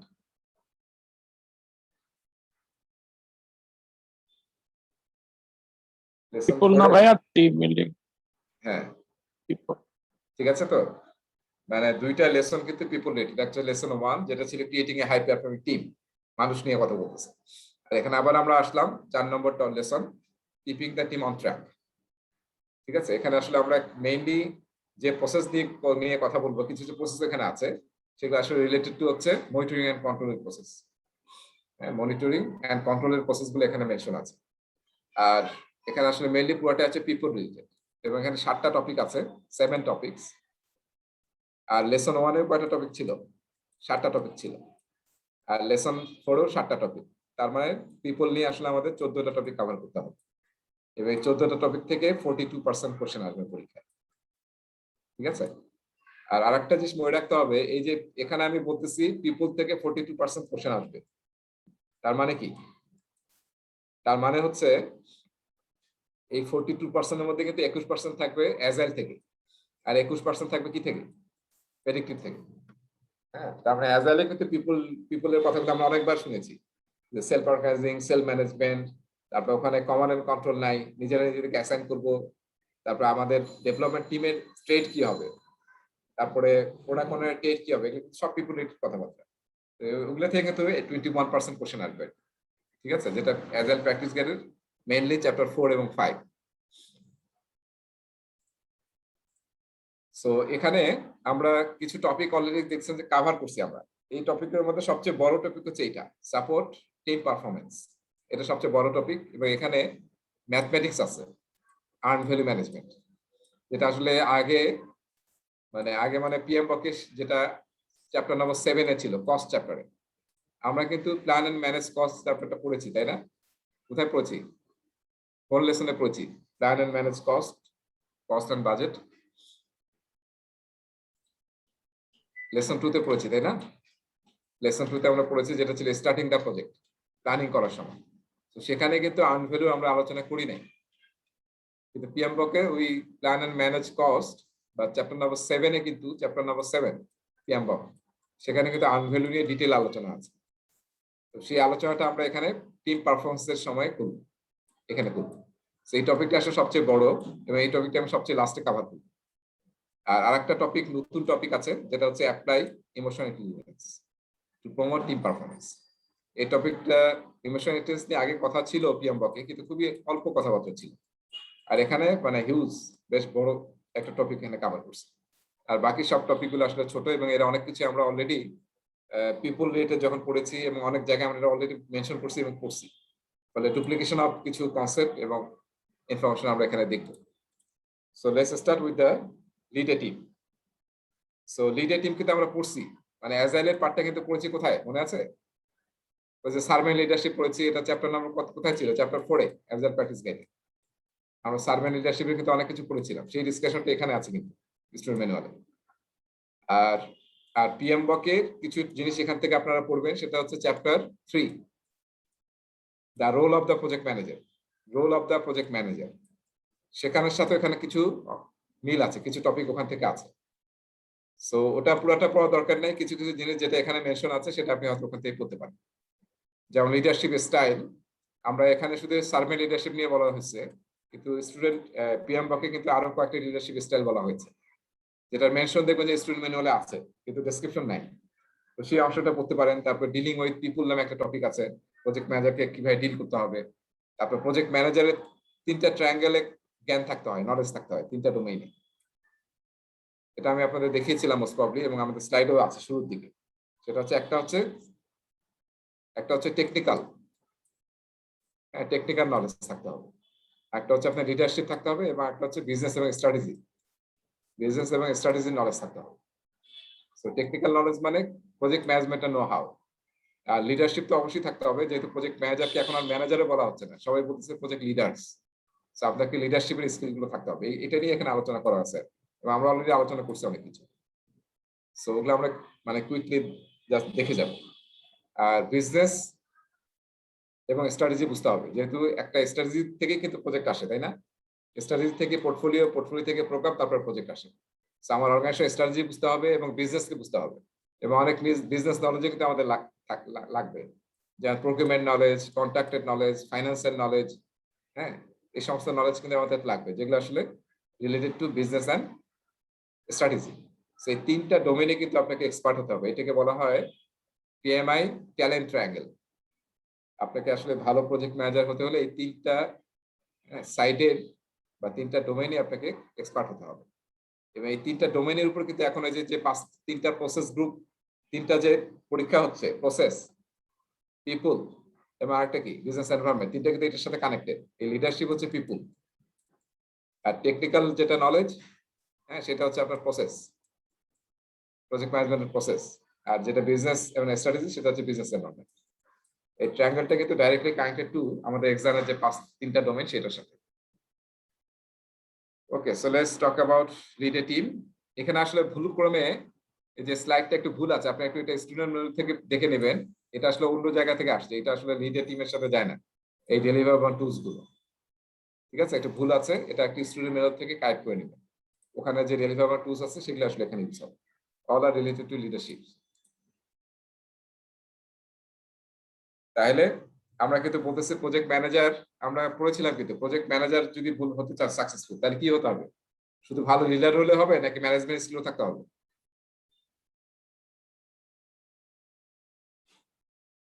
মনে আছে? শুধু ভালো লিডার নাকি ভালো ম্যানেজার, দুইটা হওয়া লাগবে। আমরা কিন্তু বলেছিলাম যে আসলে 2টা কম্বিনেশন লাগবে, ম্যানেজমেন্ট, হ্যাঁ, সেই স্কিলটা আমাদের থাকতে হবে, এবং লিডারশিপ স্কিলও থাকতে হবে। এই 2টার কম্বিনেশন যদি হয়, তাহলে আসলে সবচেয়ে ভালো প্রজেক্ট ম্যানেজার হওয়া যাবে, প্রজেক্ট লিডার হওয়া যাবে। সো প্রজেক্ট ম্যানেজার কি হবে? লিডারদের ক্যারেক্টারিস্টিক থেকে আসবে, ভিশনারি। তারপরে আমরা এই জিনিসগুলো পড়েছি কিন্তু as a practice guide, educate the team and other stakeholders about project value delivery, value focus যাতে আমরা সবাই হই। Promote team work and collaboration, remove impediment, road blocks, এগুলো আমাদের দূর করতে হবে। এগুলো হচ্ছে আমাদের লিডারশিপ কাজ। ঠিক আছে, টিমকে ইন্সপায়ার করা, সবাইকে ফোকাস রাখা, এবং সবাই যাতে ইন্ডিভিজুয়াল এজেন্ডা না, আমাদের প্রজেক্টের গোল এবং অর্গানাইজেশনের বেনিফিটটাই আমরা ফোকাস করি, সেটা অলওয়েজ মাথায় রাখতে হবে। এবং সেটিকে আসলে লিডারের কাজ, সেটাকে ডিসিমিনেট করা, সেই দিকে সবাইকে ইন্সপায়ার করা, এবং এটা কন্টিনিউয়াস একটা কাজ। সো লিডারশিপ স্কিলের বলা হচ্ছে যে ভালো একজন লিডার হতে হলে আপনাকে এই 11টা স্কিলে দক্ষ হতে হবে। এই সব স্কিলগুলি কিন্তু খেয়াল করেছেন, সব কিন্তু সফট স্কিল। এটা প্রতিটারই একটা বর্ণনা আছে আপনার বিল্ড এ টিম। স্টুডেন্ট ম্যানুয়ালে দেখবেন বিল্ড এ টিম, প্রথম যে আমরা টপিকটা পড়েছিলাম সেখানে এই প্রতিটারই কিছু বর্ণনা আছে। সো আপনাকে ভালো যদি লিডার হতে চাই আমরা, তাহলে 11টা স্কিল, সফট স্কিল, এবং এগুলোকে বলা হচ্ছে পাওয়ার স্কিল, নাই রাইট? এখন এটা কিন্তু বলা হয় পাওয়ার স্কিল, যেগুলো হলে আসলে আপনাকে কি হবে, পাওয়ার অফ করবে আর কি। সো কনফ্লিক্ট ম্যানেজ করতে হবে, যেহেতু প্রজেক্টে নানান ধরনের কনফ্লিক্ট তৈরি হবে, সেটাকে ম্যানেজ করতে হবে। কালচারাল অ্যাওয়ারনেস থাকতে হবে, ভালো ডিসিশন মেকার হতে হবে আপনাকে, হ্যাঁ, ভেরি ইম্পর্টেন্ট। তারপরে ভালো ফ্যাসিলিটেটর হতে হবে, কারণ নানান মিটিং হবে, নানান প্রেজেন্টেশন হবে, সবগুলোকে আপনাকে ভালো মতো ফ্যাসিলিটেট করতে হবে। লিডারশিপ স্কিল থাকতে হবে, মিটিং, হ্যাঁ, hundreds of thousands of meeting হবে প্রজেক্টে, সেই মিটিং গুলোকে ঠিকমতো ম্যানেজ করতে হবে। অ্যাজ এ ডেইলি স্ক্রাম হবে প্রতিদিনই, সেটাকে আপনি ঠিকমতো ম্যানেজ করতে হবে। নেগোসিয়েশন, ভেন্ডরের সাথে, রিসোর্স ম্যানেজারের সাথে, ডকুমেন্ট ম্যানেজারের সাথে নেগোসিয়েশন, সেই স্কিলগুলো থাকতে হবে। এবং এটা নিয়ে একটা টপিকই ছিল, তাই না? লেসন 1-এ একটা টপিকই ছিল নেগোসিয়েশন নিয়ে। নেটওয়ার্কিং করতে হবে, যেটা বললাম, নো ওয়ার্কিং যদি নেটওয়ার্কিং না করেন আপনার প্রফেশনাল ডোমেনের মধ্যে, তারপরে অফিসে, তারপরে অফিসের বাইরে, সব জায়গায় কিন্তু আপনাকে নেটওয়ার্কিংটা বজায় রাখতে হবে। যার যত নেটওয়ার্ক স্ট্রং আছে কি, তারাই আসলে সার্ভাইভ করবে, তারাই সাকসেসফুল হচ্ছে। নেটওয়ার্কিং যত দুর্বল হবে কি হবে, ইউ উইল সাফার। অবজারভেশন আর কনভারসেশন আমরা শিখতে পারি, যেটা আমরা বলেছিলাম, work shadowing, reverse shadowing, job shadowing ছিল হচ্ছে অবজারভেশন, আর কনভারসেশন করে আমরা কিন্তু, এটাও কিন্তু আমাদের ভালো স্কিল থাকতে হবে। সার্ভেন্ট লিডারশিপ, এজাইল যেটাকে সবচেয়ে প্রায়োরিটাইজ করে, মানে উইল সার্ভ দ্য টিম। আমরা এরকম বলবো না যে তোমরা আমার এই কাজটা করে দাও, বরং আমাকে বলতে হবে যে আজকে তোমাদের কোন কাজে আমি হেল্প করতে পারি। অ্যাপ্রোচটা কিন্তু এরকম হবে। ট্রেডিশনাল লিডাররা বলে যে আমার এই কাজ করতে হবে, কাজটা করে দাও, আমার প্রেজেন্টেশনটা বানায় দাও, এটা করে দেখো। কিন্তু সার্ভেন্ট লিডার বলবে আজকে তোমাদের কি কাজ আছে যেখানে আমি হেল্প করতে পারি তোমাদের।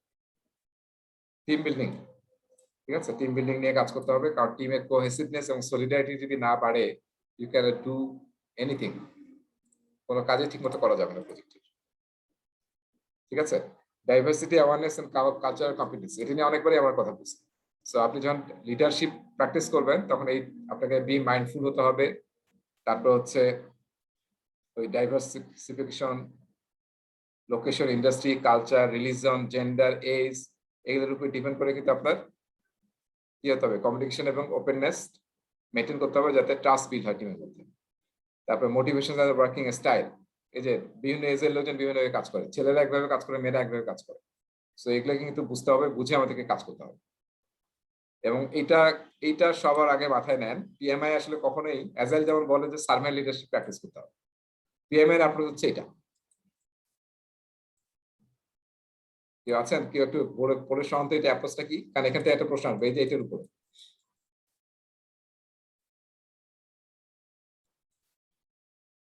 আজাদ একটু আমাদের বলে শোনান যে এখানে কি বলছে এটাতে, আজাদ।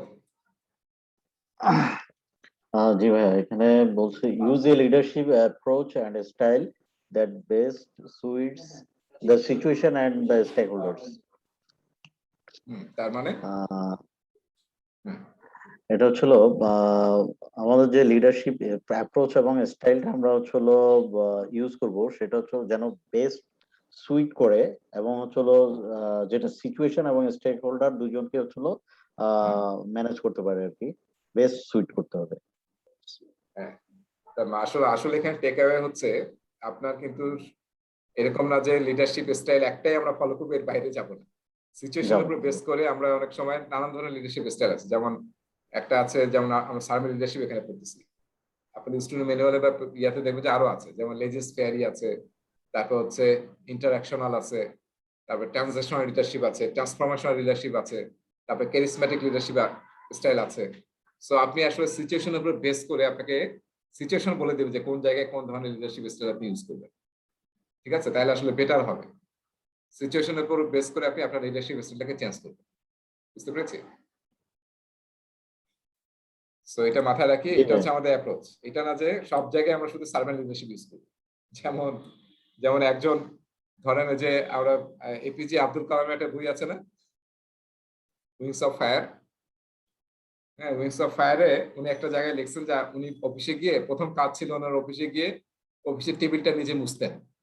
অফিসের টেবিলটা ন্যাকড়া দিয়ে নিজে মুছতে। এই কাজটা কে করে অফিসে? আছেন কেউ এখানে? নিজের টেবিলটা নিজে মোছা। আমরা কিন্তু দেখা যায় এখন সব অফিসে ক্লিনার আছে, তাই না? সবার কাজ হচ্ছে কিছুক্ষণ পর পর স্যারের টেবিল মুছে দেওয়া, এই করা। এপিজে আব্দুল কালাম নিজের টেবিল কিন্তু নিজে মুছতেন। এখন এরকম যদি আমরা নিজেরা মোছামুছি করি, হ্যাঁ, কি হবে? দেখা যাবে যে ছেলেটা কাজ করে সেভাবে ছাত্র নিজেই মোছে, আর মোছার দরকার নেই। হ্যাঁ, 1 মাস আর কোনো সে মোছেই না।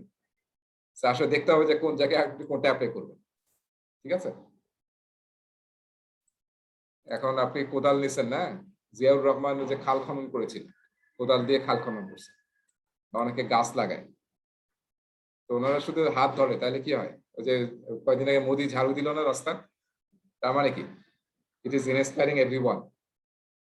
এটা মানে এটা না যে তাহলে খালি মোদি ঝাড়ু দিত, আমরা একটা ঝাড়ু দেওয়ার দরকার নেই। আপনাকে দেখতে হবে কোন জায়গায় কোন লিডারশিপটা অ্যাপ্রোপ্রিয়েট। নাহলে অনেকে আবার এই অ্যাডভান্টেজ নিবে যে সারি তো সব করে, তাহলে আর দরকার কি আমার। এবং আরেকটা কথা আমরা পড়েছিলাম আমরা, সেটা হচ্ছে leadership is not management. Leadership is not equal to management. এবং মনে আছে এই টেবিলটা আমরা পড়েছিলাম এজেলে, মনে আছে তো? পিএম বকের এটা ওই চ্যাপ্টার নাম্বার 3 তে আছে, ম্যানেজমেন্ট এবং লিডারশিপের পার্থক্য কি। এই যে আমরা এটা নিয়ে ডিসকাস করেছিলাম যে অ্যাকসেপ্ট স্ট্যাটাস কো, ম্যানেজমেন্ট শুধু এক্সিস্টিং সিস্টেমকে ফলো করে, আর লিডারে কি করে? চ্যালেঞ্জ করে, আরো বেটার কোনো ওয়ে আছে কিনা ফাইন্ড আউট করে। ঠিক আছে? সবাইকে ভুলে গেছেন? এই টেবিলটা নিয়ে কিন্তু আমরা এজাইল প্র্যাকটিস গাইড যখন করেছিলাম, হ্যাঁ, তখন আমরা কিন্তু ডিসকাস করেছিলাম প্রতিটা লাইন নিয়ে, এবং এটার উপরে কিন্তু এক্সারসাইজও করেছিলাম আমরা একটা। আচ্ছা, তাহলে লিডারশিপ ট্রেটস দেখেন, এই কয়েকটা জিনিস থাকতেই হবে ভালো লিডার হওয়ার জন্য। স্ট্রং পার্সোনাল ইথিক্স, এগুলোতে প্রবলেম থাকলে আপনি ভালো লিডার হতে পারবেন না। ইন্টিগ্রিটি, সততা থাকতে হবে, এবং ট্রাস্টওয়ার্থিনেস। ঠিক আছে? আপনি মানে সবাই ট্রাস্ট করবে আপনাকে, যেটা বলেছেন সেটাই আপনি করবেন, এবং যে কোনো কিছু বললে সেটা মানে তার ইয়াটা রক্ষা হবে, সেটা সবাই মানে মনে করবে আর কি, যদি আপনি ভালো লিডার হন। তারপর ইন্টারপার্সোনাল স্কিল থাকতে হবে, কমিউনিকেটর, কোলাবোরেটর, মোটিভেটর, মানুষের সাথে মানে পিপল রিলেটেড স্কিলগুলো থাকতে হবে। এবং আরেকটা তো অবশ্যই থাকা দরকার, হ্যাঁ, এটা আসলে অনেক ভ্যালু অ্যাড করে, যেটা আসলে এক্সপার্ট পাওয়ার, তাই না? প্রজেক্ট ম্যানেজার কিন্তু অনেকগুলো পাওয়ার আছে, এটা নিয়ে দেখবেন যে চ্যাপ্টার 3 তে একটু আলোচনা আছে। নানান ধরনের পাওয়ার প্রজেক্ট ম্যানেজার ইউজ করতে পারে, অ্যাপ্লাই করতে পারে। তার মধ্যে একটা পাওয়ার বলা হচ্ছে এক্সপার্ট পাওয়ার। আমি যে প্রজেক্টটা ম্যানেজ করতেছি, সেই প্রজেক্টে যদি আমি এক্সপার্ট হই, তাহলে কি হবে? হ্যাঁ, তাহলে কিন্তু আমার এই প্রজেক্ট ম্যানেজ করাটাও সহজ হবে, এবং সবাই কিন্তু আমার সাথে কাজ করতে চাবে, যেহেতু আমাদের প্রজেক্ট ম্যানেজার হচ্ছে ওই ব্যাপারে সবচেয়ে এক্সপার্ট এই অর্গানাইজেশনে। তো যেই আমরা কাজ করি তার সাথে আমরা কিন্তু উইল লার্ন সামথিং। তো সবাই কিন্তু কি হবে? কাজ করার জন্য খুব ইন্টারেস্টেড থাকবে। তো আপনার কনসেপচুয়াল এন্ড অ্যানালিটিক্যাল স্কিলও থাকতে হবে সেই ডোমেইনের, এবং আপনি মানুষকে অ্যানালাইসিস করা। একটা টপিক আমরা পড়বো হচ্ছে পার্সোনালিটি অ্যাসেসমেন্ট। পার্সোনালিটি অ্যাসেসমেন্ট, মানুষকে অ্যাসেস করার ক্ষমতা থাকতে হবে, যে কে কোনটাতে খুশি হয়, কে কোনটাতে আনহ্যাপি হয়, সেগুলো কিন্তু আপনাকে বুঝতে হবে। সেই সমস্ত ট্রেড একজন লিডারের থাকা দরকার ভালো লিডার হতে হলে।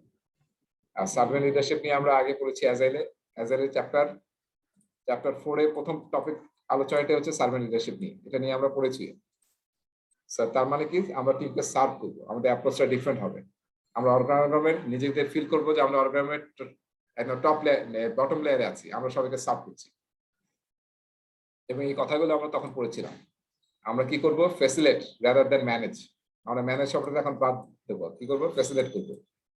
যদি আমরা সার্ভেন্ট লিডারশিপ ইউজ করি, স্পেশালি অ্যাজাইলে, প্রোভাইড কোচিং এন্ড ট্রেনিং। তারপরে ইমপ্লিমেন্ট দূর করতে হবে, রোড ব্লকস দূর করতে হবে, এবং focus on accomplishment as a team, যাতে আমরা কাজ শেষ করতে পারি, এবং সেটা কাজ শেষ হওয়ার পর সবাই মিলে সেলিব্রেট করতে পারি। সো ফোকাস অন অ্যাকমপ্লিশমেন্ট, শুধু ওয়ার্ক ইন প্রোগ্রেস রাখলে কিন্তু কোনো কাজ হলো না, সেটা একটা ওয়েস্ট। আর অ্যাভয়েড, এটাও আমি বলছিলাম, command and control. Command and control থেকে আমাদের বের হয়ে আসতে হবে, যেটা অলরেডি আমরা বের হয়ে আসছি। আমি সব জায়গায় এখন রিলেশনশিপটা বসের সাথে এমপ্লয়ীদের ডিফারেন্ট হয়ে গেছে। আর challenge the status quo, very important. আমরা যদি ভালো লিডার হতে চাই, যা মানে এক্সপিরিয়েন্স থেকে পেয়েছি, এই দেখেন আমাদের মাইন্ডসেট থেকে এরকম হয়ে যায় যে আমরা তো আগে এরকম 2টা প্রজেক্ট করেছি, আমার এক্সপিরিয়েন্সে এরকম আছে, এইভাবে করলে ভালো হবে। ফলে আমরা অনেক সময় কিন্তু ওইটাই ফলো করতে থাকি। তো মনে রাখতে হবে যে লেট পাস এক্সপিরিয়েন্স, খুব সুন্দর কথা বলছে, and processes provide guidance to but not dictate your actions. Very important. অনেক সময় অনেকে দেখবেন যে বলে আমি এইভাবে করছি, এইভাবে করো, এটাই সবচেয়ে বেস্ট, এর বাইরে কিছু শুনতে চায় না। এরকম যদি মাইন্ডসেট থাকেন তাহলে কিন্তু ভালো লিডার হওয়া যাবে না এবং নতুন কিছু কিন্তু তৈরি হবে না। সো এইটাতে বের হয়ে আসতে পারবো, যাতে ডিকটেট না করে। এক্সপিরিয়েন্স ইজ গুড, বা যাতে এটা ডিকটেটর না হয় যে এইটাই করতে হবে। কমিট টু গ্রোথ মাইন্ডসেট, এটা আমরা আগেও বলেছিলাম যে আমাদের মাইন্ডসেটটা গ্রোথ মাইন্ডসেট হতে হবে। আমরা শিখবো, নতুন কিছু প্রোঅ্যাক্টিভ হতে হবে লার্নিং এর ব্যাপারে, কন্টিনিউয়াসলি যাতে আমরা নিজেদেরকে ইমপ্রুভ করতে পারি। ঠিক আছে? Discover the best approach through challenge. এই স্ট্যাটাস কো থেকে কিন্তু পরীক্ষায় একটা প্রশ্ন আসবে, হ্যাঁ? এটা শুধু প্রজেক্ট ম্যানেজার না, এক্সিস্টিং সিস্টেমকে চ্যালেঞ্জ না করলে কিন্তু আপনি ভালো কিছু পাবেন না। কেন এই প্রসেসটা ফলো করা হচ্ছে? মানে এই প্রসেসটা কি আরো ইমপ্রুভ করার কোনো স্কোপ আছে? যদি চ্যালেঞ্জ না করেন স্ট্যাটাস কোকে, তাহলে সেটা ইমপ্রুভমেন্টে কখনোই কোনো মুখ দেখবে না। ঠিক আছে? এখানে দেখেন একটা কথা বলছে, discover the best approach through challenge and introspection. Introspection মানে কি? খুব ইম্পর্টেন্ট। ইন্ট্রোস্পেকশনের বাংলা আমরা জানি? ইন্ট্রোস্পেকশন মানে হচ্ছে ওই যে আমরা রেট্রোস্পেক্টিভ বলেছিলাম, রেট্রোস্পেকশন। ইন্ট্রোস্পেকশন মানে হচ্ছে আত্মসমালোচনা করা। ঠিক আছে? নিজের আত্মসমালোচনা করতে হবে। এই যে এখন তো সবাই ইউজ করে না, মেডিটেশন করে প্রায় সবাই। আমার মনে হয় আমাদের নামাজ একটা মেডিটেশন। আর এমনি বাইরে দেখবেন যে সবাই আজকাল মেডিটেশন প্র্যাকটিস করে, তাই না? প্রতিদিন অন্তত 10 মিনিট 20 মিনিট আপনি মেডিটেশন করেন, আত্মসমালোচনা এবার করেন। সবাই কোয়ান্টাম হয়ে গেছে। হ্যাঁ, তারপরে কোয়ান্টাম মেথড যেটা খুবই পপুলার, হাজার লোক কোয়ান্টাম মেথড দিয়ে অনেক মানে পাইছে শুনেছি, অ্যাডভান্স পেয়েছে। আচ্ছা, আরেকটা দেখেন, অ্যাভয়েড কমপ্লাসেন্সি। এটা মানে কি? কমপ্লাসেন্সি এন্ড ব্লাইন্ড অ্যাকসেপ্টেন্স। কমপ্লাসেন্ট মানে কি? আত্মতুষ্টি। আমার তো অনেক শেখা হয়ে গেছে, হ্যাঁ? আমরা ছোট ইয়াতে পড়েছিলাম, মুস্তফা আলীর একটা পড়েছেন হয়তো আপনারা, বাংলা ইয়াতে ছিল, ক্লাস 9-10 এর একটা বই বোধহয় ছিল, বই পড়া। সেখানে এক ভদ্র মহিলা বলতেছিল যে আমার তো একটা কেনা দরকার বাসার জন্য, একটা কি বলে মানে শো পিস কিনবো, শো আইটেম কিনবো, বা কিছু একটা ভালো জিনিস কিনবো বাসায় সাজায় রাখা যায়। একজন সাইজ দিল, বই কেনেন। উনি বলতে আমার তো একটা বই আছে অলরেডি। বুঝতে পারছেন? অলরেডি একটা বই বাসায় সাজানো আছে, একটা বই আছে, আবার বই কিনবো? সো আমাদের কিন্তু যে ওমর খৈয়াম, নাম শুনছি না ওমর খৈয়াম? ওই উপন্যাসে শহীদ মুজতবা আলী বলতেছিলেন যে ওমর খৈয়াম উনি বলতেছিলেন যে বেহেশতে গিয়ে মানে হুড়পুরি চাই না, আমার দরকার বই, যাতে আমি বই পড়তে পারি। আচ্ছা, যাই হোক, সো বই পড়ার প্র্যাকটিসটা আমার মনে হয় অনেকের আছে। সো আমরা অ্যাভয়েড কমপ্লেসেন্সি, মানে আত্মতুষ্টি অর্জন করা যাবে না। আরে আমরা তো খুব ভালো জায়গায় পৌঁছে গেছি, হ্যাঁ? ওই আপনার খরগোশ আর কচ্ছপের গল্প মাথায় রাখতে হবে। আপনাকে তো শেখার শেষ নাই, ইমপ্রুভমেন্টের কোনো শেষ নাই। সেটা অলওয়েজ সিক করতে হবে। পার্সোনালি ভালো লিডার হওয়ার জন্য লিডাররা কিন্তু অলওয়েজ দেখবেন যে আপনারা দেখবেন লিডারদের কিন্তু যে মানে ক্রাইটেরিয়া আছে, সেই ক্রাইটেরিয়া দেখবেন যে তারা খুবই আর্লি রাইজার, তারপরে তারা খুবই পড়াশোনা করে, এরকম অনেক কিছু আছে আর কি। এবং কখনোই আসলে কমপ্লাসেন্ট হবে না তারা, এবং ব্লাইন্ড কোনো অ্যাকসেপ্টেন্স করবে না, অন্ধের মতো কোনো কিছু বিশ্বাস করবে না। আসলে এখানে সুন্দর একটা ভিডিও আছে, এটা দেখে আমরা ব্রেকে যাচ্ছি। আমি ইয়াটা শেয়ার করি, সাউন্ডটা।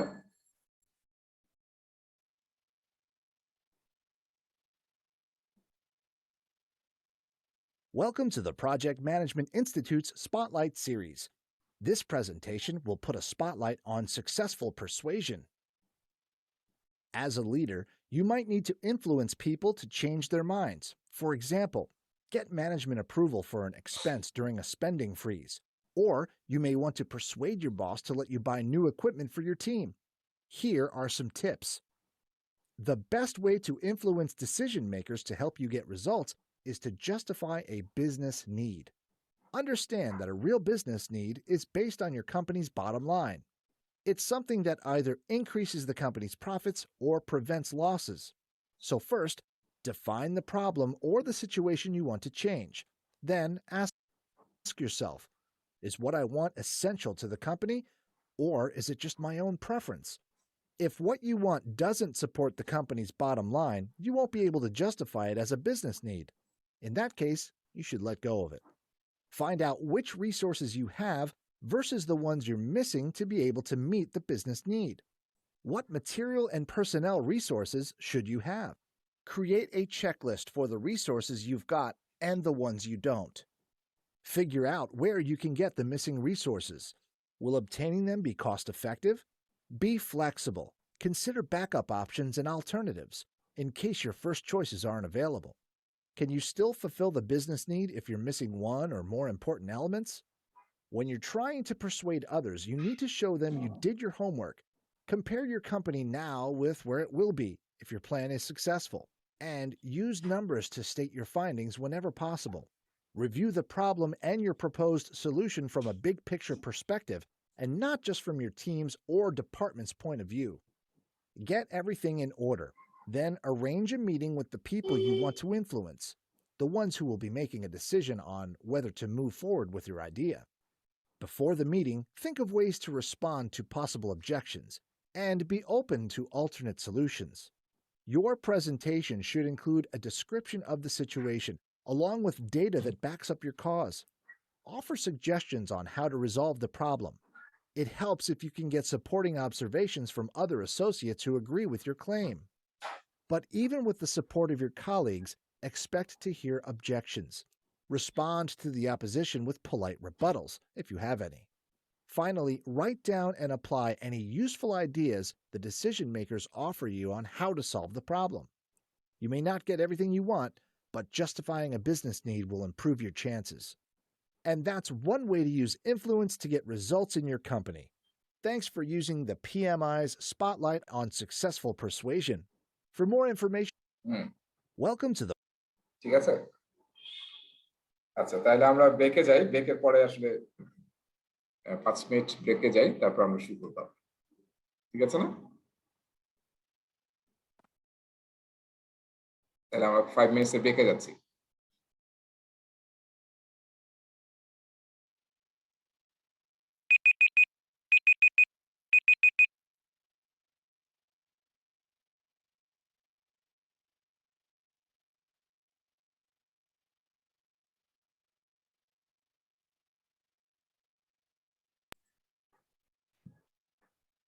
ওকে, সবাই সবাই আছি তো, না জয়েন করেছি?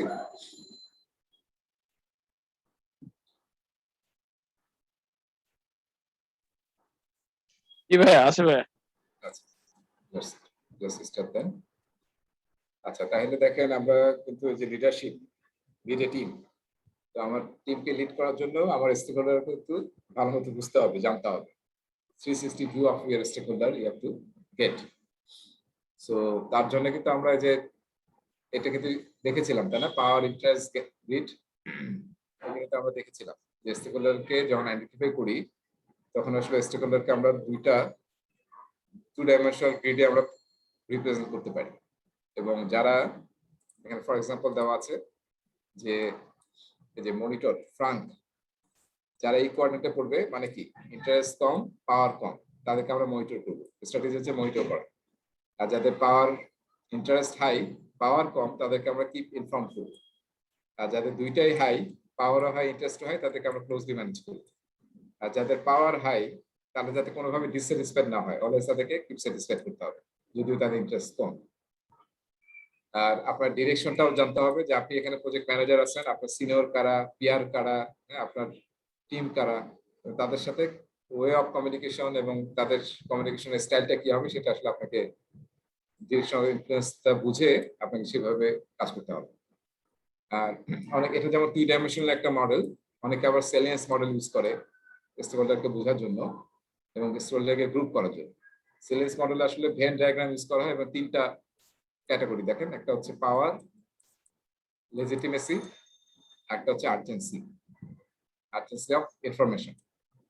সেটার উপর বেস করে আমরা কিন্তু স্টেকহোল্ডারকে আইডেন্টিফাই করতে পারি। এবং এটার আসলে খুব একটা ডেসক্রিপশন পিএমবকেও নাই, স্টুডেন্ট ম্যানুয়ালও নাই, শুধু নামটা আছে। আসলে ইন্টারনেটে সার্চ করলে দেখবেন যে সেলিয়েন্স মডেলে এইভাবে বলা আছে যে আমরা যে ভেন ডায়াগ্রামটা তৈরি করলাম, এখানে সবচেয়ে আসলে 7 নম্বর যিনি, তিনি আসলে তার সবই কিন্তু আছে, তার পাওয়ার আছে, লেজিটিমেসি আছে, আর্জেন্সি আছে। তার মানে তাকে আসলে আমাদেরকে ডেফিনিটিভ ইনফরমেশন, কমিউনিকেশন এবং সবকিছু তার সাথে একদম খুবই প্রেসাইসলি করতে হবে। ঠিক আছে, যে এখানে পড়বে। আর 1 নম্বরে দেখেন যার শুধু পাওয়ার আছে আর কিছু নাই, সে কিন্তু government and any time problem create করতে পারে। সো এইভাবে কিন্তু এই যে 8টা ক্যাটাগরি করা হয়, 8 নম্বরটা দরকার নেই, যেটা আসলে স্টেকহোল্ডারের বাইরে আমাদের। আর বাকি 7টা কিন্তু বুঝতে হবে যে কার কি ধরনের ইনফ্লুয়েন্স আছে প্রজেক্টে, সেই অনুযায়ী কিন্তু আমাদের ক্যাটাগরি করে তাদের সাথে বিয়ে করতে হবে। আর টিম বিল্ডিং করতে হবে অ্যাজ এ লিডার। লিডারের একটা বড় কাজ হচ্ছে টিম বিল্ড করা, তাই না? ভালো লিডাররা কি করে? বার্সেলোনার যে ক্যাপ্টেন ছিল পুয়েল, কি নাম ছিল? পুয়েল না নাকি কি যেন নাম ছিল, চুল ঝাঁকড়া ছিল যে বার্সেলোনার? শাকিরার হাজবেন্ড না না না, হাজবেন্ড পুয়েল না, পুয়েল বলে না? কোয়েল, হ্যাঁ নামটা কি? কোয়েল। হ্যাঁ, ওর লিডারশিপ কিন্তু খুব চমৎকার লাগতো আমার কাছে। মানে ফুটবল মাঠেও সে দেখা যায় যে কোনো সমস্যা সে সবার আগে দৌড়ে গিয়ে ওটা সলভ করা, মানে খুবই ইয়া লাগতো আর কি। তারপরে ক্রিকেটে দেখেন, ক্রিকেটে আমাদের যতই বিরাট কোহলিকে খারাপ লাগুক, তার এক্সপ্রেশন বা ইয়া, কিন্তু তার যে মানে অ্যাটিটিউডটা, বডি ল্যাঙ্গুয়েজটা, দ্যাট ইজ অ্যাকচুয়ালি ডিফারেন্ট, তাই না? তারপরে এটা শুরু করছে তো ইয়া আমাদের দাদা আর কি, হ্যাঁ, কি দাদার নাম কি? গাঙ্গুলি। গাঙ্গুলি, হ্যাঁ। ও তো প্রথম আসলে এরকম চোখের দিকে চোখে তাকায় যায় ইন্ডিয়ানরাও, মানে অস্ট্রেলিয়ান বা ইংল্যান্ডের সাথে কথা বলতে পারে, এটা কিন্তু প্রথম ওর কাছ থেকে আসছে আর কি, ড্যাম কেয়ার একটা ভাব। এর আগে কিন্তু সব লিডারদের যদি একটু খেয়াল করেন, সব দেখুন যে একটু ডিফারেন্ট টাইপ, মানে ওইরকম বডি ল্যাঙ্গুয়েজ কিন্তু ওইরকম না অ্যাপ্রোচটা। তো সেই অ্যাপ্রোচ কিন্তু ভেরি ইম্পর্টেন্ট। দেখেন সেটার কারণে কিন্তু এখন তো পুরো ইন্ডিয়া ডমিনেট করতেছে। যেমন এক সময় অস্ট্রেলিয়া ডমিনেট করছে, তার আগে ওয়েস্ট ইন্ডিজ ডমিনেট করছে, এখন ইন্ডিয়া প্রতিটা সেক্টরে, টি-20 বলেন, ওয়ানডে, তারপরে আপনি বলেন টেস্ট, সব জায়গায় কিন্তু ডমিনেট করছে। তার জন্য একটা আমার কাছে মনে হয় যে লিডারশিপের যে স্টাইলটা, বডি ল্যাঙ্গুয়েজটা এবং পুরো টিমের, সেটা কিন্তু একটা বিরাট ইয়া করছে। অ্যাজ এ লিডার কিন্তু আপনাকে সেই কাজটা, আপনার একটা বড় কাজ, যে টিম যদি কোহেসিভ না থাকে, কোহেসিভ না মানে কি, যেমন সবার মধ্যে খুব ভালো রিলেশন, অ্যাজ এ টিম সবাই কাজ করতেছে, ইন্ডিভিজুয়াল আলাদা না, সবাই অ্যাজ এ টিম। এই যে নৌকায় যখন একটা নৌকা বাইচ হয়, তখন আপনি কি আপনার কোনো ইন্ডিভিজুয়াল এজেন্ডা নিয়ে চললে কোনো লাভ হবে? এই টিমের উল্টা দিকে যদি আপনি ইয়া করেন, এটা টার্গেটে হচ্ছে সবাই মিলে এটা করে আসলে আপনাকে জিততে হবে বা হারবেন আপনি।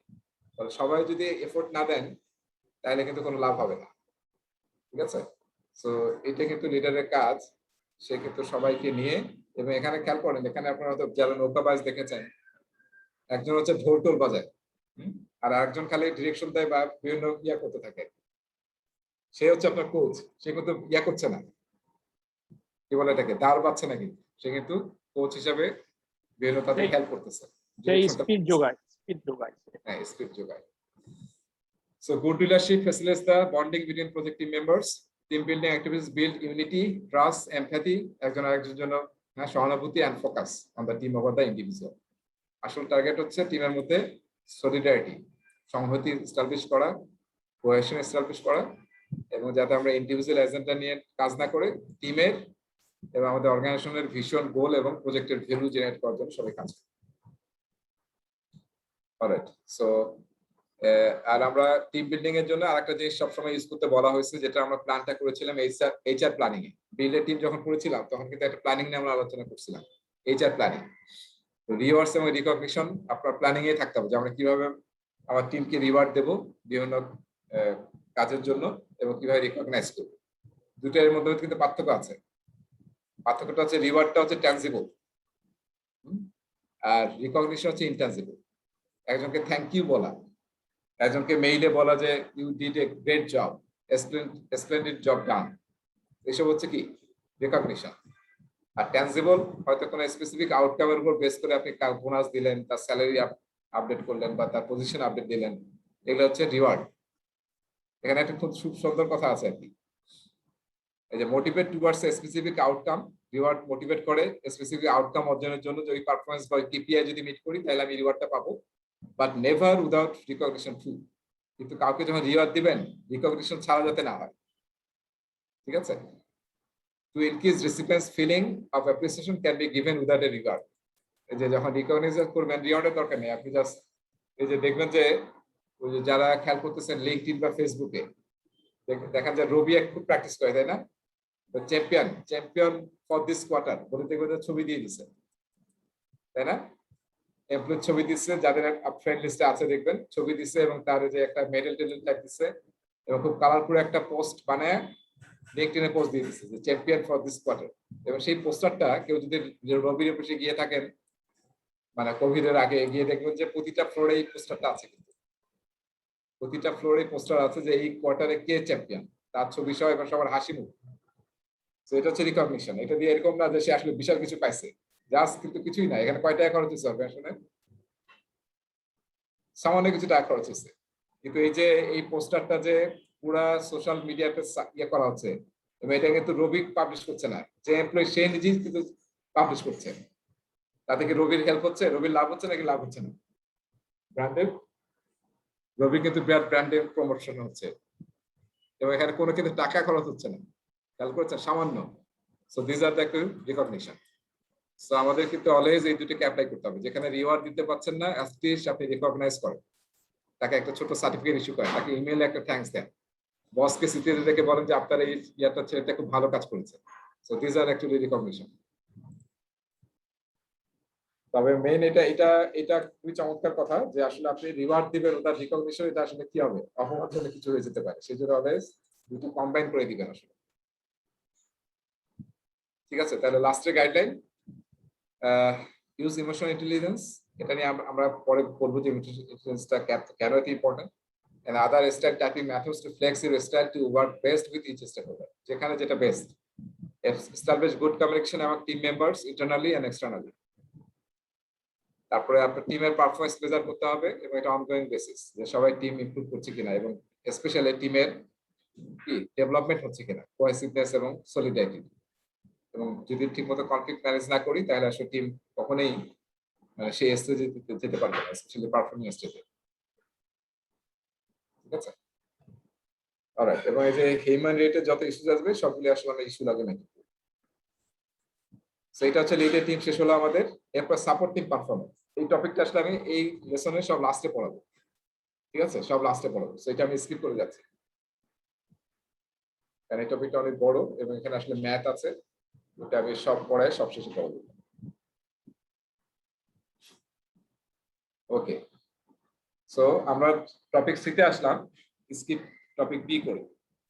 সো এইটা দেখেন, এটা কিন্তু পিএম বকে ভেবে ছিল না মেনশন করা। এটা কোথা থেকে আসছে এই টপিকটা? এজেল থেকে, তাই না? এজেলে আমরা পড়ছি না যে সার্ভেন্ট লিডারের একটা কাজে কি ইম্পিডিমেন্ট, অবস্টাকল, ব্লকারস, এনি ইস্যুস যেটা আমার প্রজেক্টের কাজে বাধা ক্রিয়েট করে, সেটা আমরা দূর করার চেষ্টা করি। সো এখানে আবার পিএমআই আসলে সবগুলোকে ডিফাইন করার চেষ্টা করছে যে ইম্পিডিমেন্ট কাকে বলে, অবস্টাকল কাকে বলে, এবং ব্লকারস কাকে বলে। ইম্পিডিমেন্টস ধরেন আপনি রাস্তায় হাঁটতেছেন, হ্যাঁ, রাস্তায় হাঁটতেছেন, বৃষ্টি হচ্ছে, বৃষ্টিতে রাস্তাটা ভিজে গেছে, তাহলে কি হবে? আপনার হাঁটাটা কি শুকনো রাস্তায় হাঁটা আর ভিজা রাস্তায় হাঁটা? যেমন আমার বাসায় রাস্তাটা খুব খারাপ, মানে আমার বাসা থেকে আমার বাস পর্যন্ত মানে একটু বৃষ্টি হলে কাদা টাদা হয়ে যায়, তাহলে কি হবে? এটা আমি কি স্মুথলি হাঁটতে পারবো? আমার কিন্তু একটা ইম্পেডিমেন্ট ক্রিয়েট হয়েছে, তাই না? যেটা আমার কাজটাকে স্লো করে দেবে, আমার হাঁটাটাকে হিন্ডার করবে। অবস্টাকল, রাস্তায় পানি জমে গেল, কি পরিমাণ পানি, যে সামান্য আসলে ধরেন ওই যে মানে জুতা ভিজে যায় বা আপনার পায়ের ইয়া পর্যন্ত ভিজে যায়, টাকটু পর্যন্ত সেরকম পানি জমছে রাস্তায়, তাহলে কি হবে? অবস্টাকল ক্রিয়েট হবে না?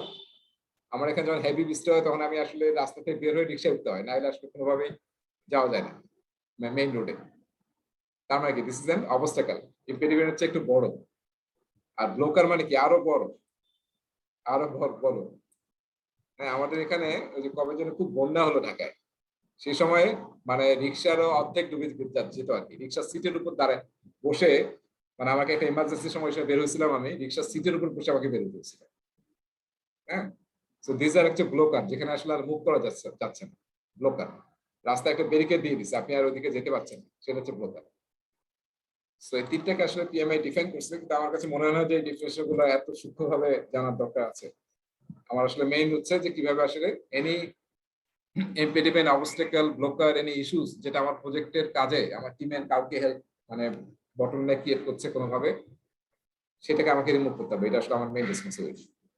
এই জন্য আমরা অ্যাজাইলে প্রতিটা ডেইলি স্ক্রাম মিটিং এ, তাই না, ডেইলি স্ক্রাম বা ডেইলি স্ট্যান্ডার্ড মিটিং এ 3টা এজেন্ডা, 1 2 3 নম্বর এজেন্টটাই হচ্ছে আমাদের কি ইম্পিডিমেন্ট আছে, ব্লকার আছে বা অবস্টাকেল আছে, যেটা we have to remove. So এখান থেকে ডেফিনেশন থেকে কিন্তু বুঝতে পারছি যে ব্লকারটা কি সবচেয়ে প্রায়োরিটি হবে, তাই না, যেটা একদম ব্লক করে দিছে। অলরাইট, লেটস সি ডেফিনেশনস গুলো আমরা দেখি।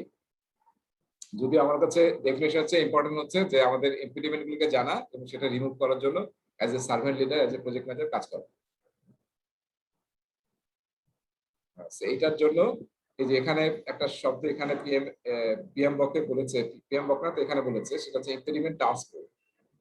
এটাকে আসলে অনেকে সিম্পলি বলে ইম্পিডিমেন্ট লগ, বা অনেকে শুধু শুধু বলে ইমপ্লিমেন্ট বোর্ড। এখানে যেমন আমরা টাস্ক বোর্ড মেনটেন করি না টাস্ক ম্যানেজ করার জন্য, সিমিলার নেম এখানে টু ডু মেনটেন করি, টু ডু, ডুইং, ডান। এটাকে টাইটেল থাকে হচ্ছে ইমপ্লিমেন্ট লগ। এখানে প্রতিটা মিটিং শেষে যে ইমপ্লিমেন্ট গুলো আমরা পেলাম সেটা এখানে টু ডু লিস্টে রাখা হয়। তারপরে প্রজেক্ট ম্যানেজার মিটিং শেষে কাজ শুরু করে ডুইং এ, যেটা টপ প্রায়োরিটি, আবার এটা কিন্তু প্রায়োরিটাইজ করতে হবে। অ্যাজাইলের টেকনিক অনুযায়ী সবকিছুকে র্যাঙ্ক করতে হয়, প্রায়োরিটাইজ করতে হয়। এই ইমপ্লিমেন্টের মধ্যে সবচেয়ে র্যাঙ্কে টপ, এখানকার ডেফিনেশন অনুযায়ী যেটা আসলে ব্রোকার একদম বাধা দিয়ে দিচ্ছে আর আগানো যাচ্ছে না, সেইটাকে আপনি সবার আগে নিয়ে ডুইং এ নিয়ে আসবেন। ওটা কাজ শেষ হয়ে গেলে ডানে নিয়ে যাবেন, এরপর নেক্সট নিয়ে আসবেন। এইভাবে আসলে আপনি ইমপ্লিমেন্ট লগটা ফলো করে আপনার স্পেন্টে বা পুরো প্রজেক্টে যে ধরনের ইস্যুজ আসতেছে সেটাকে আপনি এখানে ফলো আপ করলেন এবং কাজ করলেন। যেমন যেখানে বলা আছে যে ডেইলি স্ট্যান্ড আপ আপনি আসলে সেই কাজটা করা হয়। এই যে ডেফিনেশন দিয়েছে দেখেন, impediment situations, conditions, actions that slow down or hinder progress, সেটা হচ্ছে ইম্পিডিমেন্ট বলতেছে। স্লো ডাউন করে বা জাস্ট প্রোগ্রেসটাকে হিন্ডার করে। আর অবস্টাকেল কি বলছে? Barriers that should be able to be avoided or overcome with some effort or strategy. ঠিক আছে, অবস্টাকেলটা আমাদেরকে কোন একটা স্ট্র্যাটেজি নিয়ে আমাদেরকে অ্যাভয়েড করতে হবে বা ওভারকাম করতে হবে। আর যেটা ব্লকার বলেছে, যেটা events or condition that cause stoppage, মানে একদম ব্লক হয়ে গেছে in the work or atmosphere, তার মানে এই ব্লকারটা ইমিডিয়েটলি আসলে আমাদের সলভ করা হবে।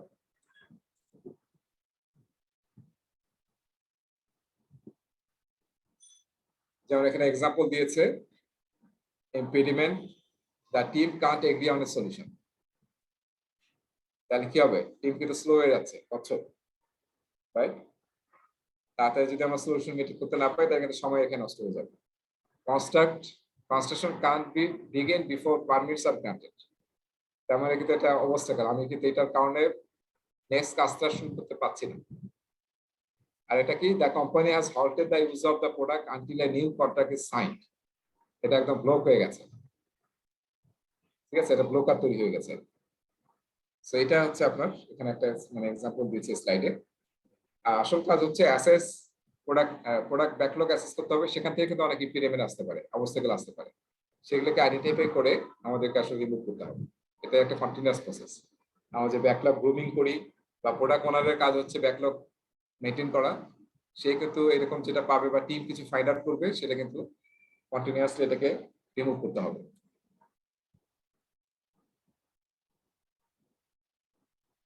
আর ডেইলি স্ট্যান্ড আপ মিটিং এ অ্যাজাইল সবসময় প্র্যাকটিস করে একটা টপিকেই থাকে, এজেন্ডাই থাকে হচ্ছে ইম্পিডিমেন্ট। ঠিক আছে, এবং এখানে আমরা কি করি, যে conducted at a designated time daily stand up করি আমরা, এগুলো আমরা সবই জানি। এবং যে লাস্টে what does anyone need help with, এটা আমাকে অন্যভাবে আমরা প্রশ্ন করি। এখানে একটি প্রশ্নটা অন্যভাবে করছি যে ইজ দেয়ার এনি ইম্পিডিমেন্ট অবস্টাকেল যেটা আমার প্রজেক্টের প্রোগ্রেসে বাধা করছে।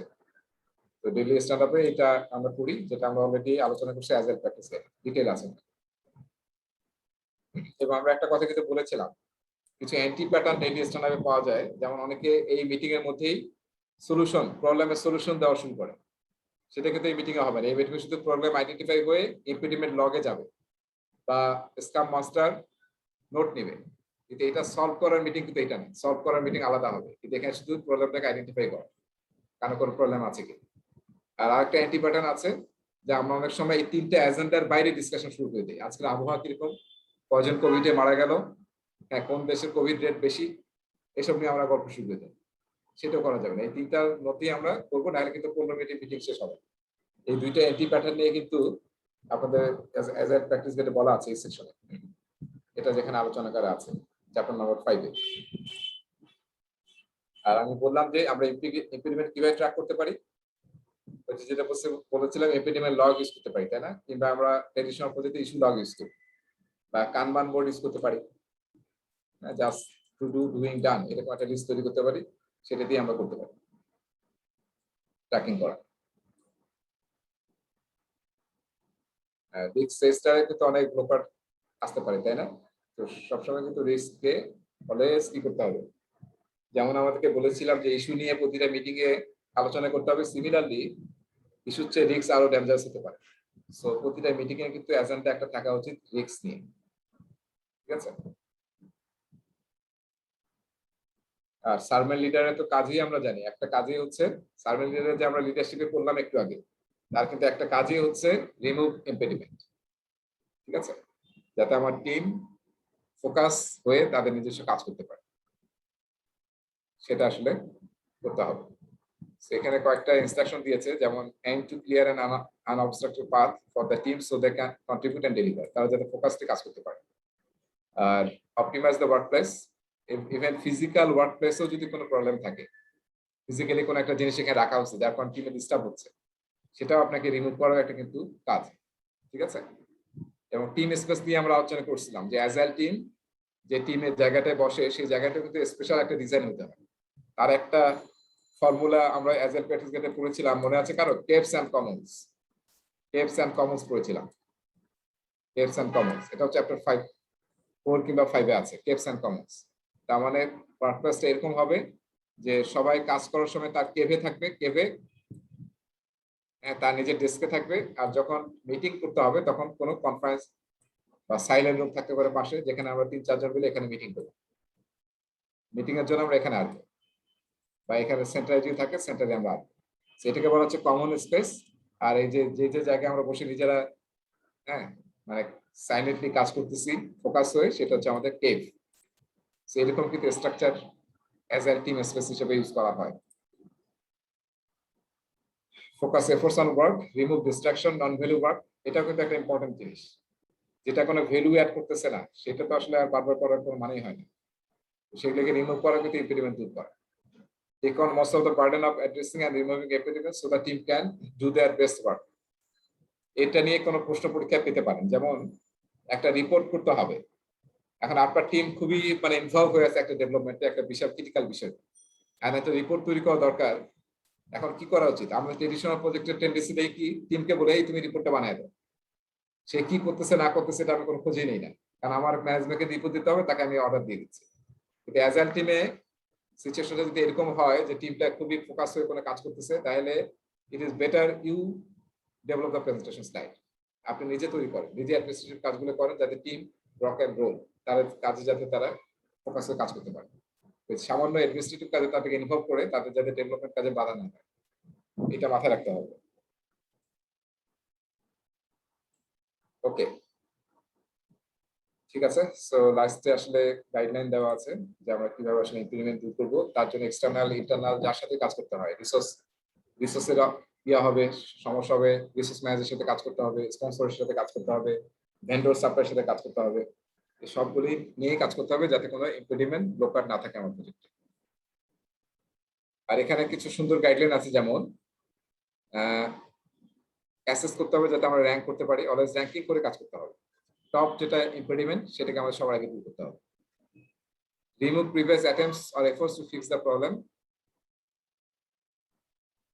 ডিসকাস ইমপ্যাক্ট অন সলিউশনস, তারপর হচ্ছে connect the impediment to the external source. এটা আসলে আমি একটু মেনশন করতে যাচ্ছিলাম, এইটা establish a single point of contact. এই স্পক শব্দটা আমরা অনেক ইউজ করি, তাই না? Single point of contact within the team, typically the project manager person with the most subject matter expert knowledge. কারণ হচ্ছে অনেক সময় এরকম হয় না যে বাইরের কোন একটা জিনিস আমাদেরকে হ্যান্ডেল করতে হবে যেটা টিমের সাথে কানেকশন। টিমের আমরা এখানে 9 জন মানুষ আছে, কোন একটা ইস্যু আছে যেটা আসলে এই টিমের কাউকে রেসপন্সিবিলিটি নিতে হবে। এখন এক্সটার্নাল কেউ এসে যদি সবাইকেই ডিস্টার্ব দিতে থাকে তাহলে তো সমস্যা। সো বেটার হচ্ছে আমরা একজনকে স্পট ঠিক করে দেব যে সেই এই প্রবলেমটা বা সেই ইস্যুটা বা সেই কোয়েরিটা সে আনসার করবে, বাকিরা তাদের কাজে ইনভলভ থাকবে। হ্যাঁ, যাতে আমরা সবাইকে আসলে ডিস্টার্ব না করি। তারপর টিমকে শিল্ড করা, এটা কিন্তু আমাদের লিডারের একটা কাজ, যাতে তারা তাদের কাজে ফোকাস হতে পারে। ঠিক আছে, আর আমরা এখান থেকে অনেক কিছু লেসন লার্ন পেতে পাই, তাই না? যেটা আমরা এমপিটিভে দূর করছি, সেটা আমাদের লেসন লার্ন রেজিস্ট্রিতে রাখতে হবে। ঠিক আছে, আর একটা স্লাইড আছে যেখানে আসলে বলছি যে প্রায়োরিটাইজ করা জিনিসগুলোকে, এবং তারপর সেটাকে আসলে ম্যানেজ করে এটাকে সলভ করা। আচ্ছা, এরপরে নেক্সট টপিক যাচ্ছি হচ্ছে ম্যানেজ কনফ্লিক্ট। আমরা বলেছি যে প্রজেক্টে আসলে কনফ্লিক্ট হচ্ছে ইনএভিটেবল, তাই না? কনফ্লিক্ট হবেই। এখন এই কনফ্লিক্টটা হতে পারে বিভিন্ন কারণে। কারো পার্সোনাল ইন্টারেস্টের কারণে হতে পারে, তারপর পার্সোনাল ওয়ার্কিং স্টাইল কারণে হতে পারে, তারপরে শিডিউল, কস্ট, বাজেট, তারপরে স্টোরি পয়েন্ট, অ্যাজাইলে সবকিছু নিয়ে কিন্তু আমাদের কনফ্লিক্ট তৈরি হতে পারে। টেকনিক্যাল আর্কিটেকচার নিয়ে, হ্যাঁ, এসব নিয়ে কনফ্লিক্ট হবে। সো কনফ্লিক্ট হলে যেটা করতে হবে, কনফ্লিক্ট যদি আমরা ঠিকমতো ম্যানেজ না করি, তাহলে কিন্তু এটা আমাদের প্রোডাক্টিভিটি সাংঘাতিকভাবে হ্যাম্পার করবে। ঠিক আছে, সো ওটার জন্য কিভাবে আমরা ম্যানেজ করতে পারি সেটা নিয়ে এই টপিকটা আলোচনা করা হয়েছে। এই টপিকটার আলোচনা আসলে PMI chapter number 9 HR resource ম্যানেজমেন্টে, হ্যাঁ, ম্যানেজ টিম, সেই জায়গায় একটু আলোচনা আছে, জাস্ট হাফ পেজের মতো বোধহয় আলোচনা। সো এখানে আসলে আরো ডিটেল আলোচনা আছে, ফলে ওইটার আর দরকার নেই, আপনি এটাই সাফিসিয়েন্ট, দিস ইজ ওকে। পিএমবকে আর যাওয়ার দরকার নেই এই টপিকের ব্যাপারে। এটা পিএমবকের ম্যানেজ টিম নামে একটা প্রসেস আছে, সেখানে এটা নিয়ে আলোচনা হচ্ছে। টিমকে যখন ম্যানেজ করবে তখন কনফ্লিক্ট কিভাবে রিজলভ করবে। সো লেটস সি, এখানে আমরা সুন্দর একটা চমৎকার টুল দেখবো, সেই টুলটা নিয়ে আলোচনা করব। আচ্ছা, টিম চার্টার আর গ্রাউন্ড রুলস আমরা যে সেট করেছি মনে আছে? সেখানে কিন্তু কনফ্লিক্ট ম্যানেজমেন্টের কথাও একটা বলেছিলাম, যে যদি কনফ্লিক্ট হয় তাহলে আমরা আসলে কিভাবে ম্যানেজ করব। হ্যাঁ, যে কনফ্লিক্টটা, এবং অ্যাজাইলের একটা অ্যাপ্রোচ এখানে আমরা মাথায় রাখি। অ্যাজাইলের অ্যাপ্রোচ হচ্ছে সেলফ অর্গানাইজ এবং সেলফ ম্যানেজ, তাই না? হ্যাঁ, তার মানে হচ্ছে যদি কোনো কনফ্লিক্ট তৈরি হয়, তাহলে better as a project manager আমি তাকে ফ্যাসিলিটেট করার চেষ্টা করবো, যাতে মানে কনফ্লিক্টটা টিম নিজে ম্যানেজ করে, নিজেরাই সলভ করে। আমি বাইরে থেকে পুশ করবো না, যাবো অ্যাজাইল টিম যাতে নিজেদের কনফ্লিক্টটা নিজেরাই দূর করে। তাহলে কি হবে? আপনারা খেয়াল জানেন নিশ্চয়ই যে আমাদের ফ্যামিলি লাইফে হাজব্যান্ড ওয়াইফে ঝগড়া হয়, তাই না? তো ঝগড়া হয়, এটা নিজেরাই কিন্তু কিছুক্ষণ পর আমার মিটপাট হয়ে যায়। এখন ঝগড়া হচ্ছে, মিটপাট হচ্ছে, এখন যদি এক্সটার্নাল থার্ড পার্টিকে ইনভলভ করতে থাকেন, আছে না, এগুলো তো সবসময় বাংলাদেশে হয়। কি আমার একজন স্যার আছেন, মানে ওনার ফ্যামিলির মধ্যে খুবই সমস্যা, সেটা হচ্ছে ওনার ওয়াইফ কিছু হলেই, মানে ধরেন আজকে বুয়া আসে নাই বাসায়, আজকে বুয়া আসে নাই, সঙ্গে সঙ্গে শাশুড়িকে ফোন দিচ্ছে, আজকে তো বুয়া আসে নাই, তাহলে কি করবো? বুঝতে পেরেছেন? সো মানে ফ্যামিলিটা অলওয়েজ দেখতেছে, অলওয়েজ খালি ঝগড়াঝাটি, ডিসরাপশন, রাগারাগি এসব হচ্ছে। কারণ কি? মানে যে প্রবলেমটা আসলে দুইজনের সলভ করা উচিত, সেখানে we are involving third party. সবাই কি এগ্রি করেন? ফ্যামিলিতে ঝগড়া থার্ড পার্টিতে যখন যায়, তখন এই গোলমালটা আরো বড় হয়ে যায়। So as a team practice করে যে আমাদের problem will solve it. Even project manager দরকার নেই, প্রজেক্ট ম্যানেজার শুধু ফ্যাসিলিটেট করবে, কিন্তু আমরা সলভ করবো। এইটা একটু মনে রাখেন, পরীক্ষায় একটা প্রশ্ন আসবে, এবং আপনার যে স্টুডেন্ট ম্যানুয়ালে একটা প্রবলেম আছে দেখবেন, 4-5টা এক্সারসাইজ আছে, তার মধ্যে একটা দেখেন এই রিলেটেড আছে, যে আমরা নিজেরা সলভ করবো, অ্যাজ এ টিম নিজেরা সলভ করবো। আর যদি খুব বড় ইয়া হয়, যেখানে আসলে আপনার সলভ করা দরকার, আপনার কোন টেকনিক খাটানো দরকার, সেটা আপনি করবেন। কিন্তু যেটা স্পেশাল টেকনিক্যাল যদি কিছু হয়, তাহলে টিমকে দিবেন, আপনার দরকার, টিম ডিসাইড করবে। তাহলে আমরা টিম চার্টার এবং গ্রাউন্ড রুল যেটা তৈরি করেছিলাম, তার উদ্দেশ্য কিন্তু একটা, কনফ্লিক্ট কত, এটা যদি আমি আগে এস্টাবলিশ করে ফেলি সবাই মিলে, তাহলে কি হবে? কনফ্লিক্ট গুলো অনেক কমে যাবে, এবং রেসি ম্যাট্রিক্স আমাদেরকে হেল্প করবে, তাই না? কারণ সবচেয়ে যেটা কনফ্লিক্ট হয় বেশি, কার রোল কোনটা, কার রেসপন্সিবিলিটি কোনটা। হ্যাঁ, একই বাসায় বউ আর শাশুড়ি থাকলে প্রবলেমটা কোথায় হয়? কে রান্না করবে, কে ইয়া করবে, এটা নিয়ে কিন্তু কনফ্লিক্ট, কাজ নিয়ে, যেহেতু রোল এবং রেসপন্সিবিলিটি নট ডিফাইন। সো আমাদের প্রজেক্ট টিমে কিন্তু তাই হবে, রেসিমেট্রিক আমাদেরকে হেল্প করে সব কাজগুলোকে ডিফাইন করার জন্য, কার রেসপন্সিবিলিটিটা, কার অ্যাকাউন্টেবিলিটিটা, কার সাথে কনসাল্ট করতে হবে, কাকে ইনফর্ম করতে হবে। সো এই জিনিসগুলো যদি আমরা আগে ইউজ করে থাকি, তাহলে this will help us to resolve our conflicts. এখানে আমরা কিছু কনফ্লিক্ট ম্যানেজমেন্ট থিওরি দেখবো, কিভাবে কনফ্লিক্ট ম্যানেজ করতে হয়, একটা মডেল নিয়ে আলোচনা করবো, একটা চমৎকার মডেল আছে। তারপরে কনফ্লিক্ট ম্যানেজ করতে গেলে অবশ্যই কি করতে হবে? ইমোশনাল ইন্টেলিজেন্স ইউজ করতে হবে, দুজনকেই বুঝতে হবে, সবাইকে বুঝতে হবে, শুনতে হবে সবার কথা, না শুনে তো আসলে রিজলভ করা যায় না। আর এমপ্যাথি মানে কি? এমপ্যাথি মানে কি?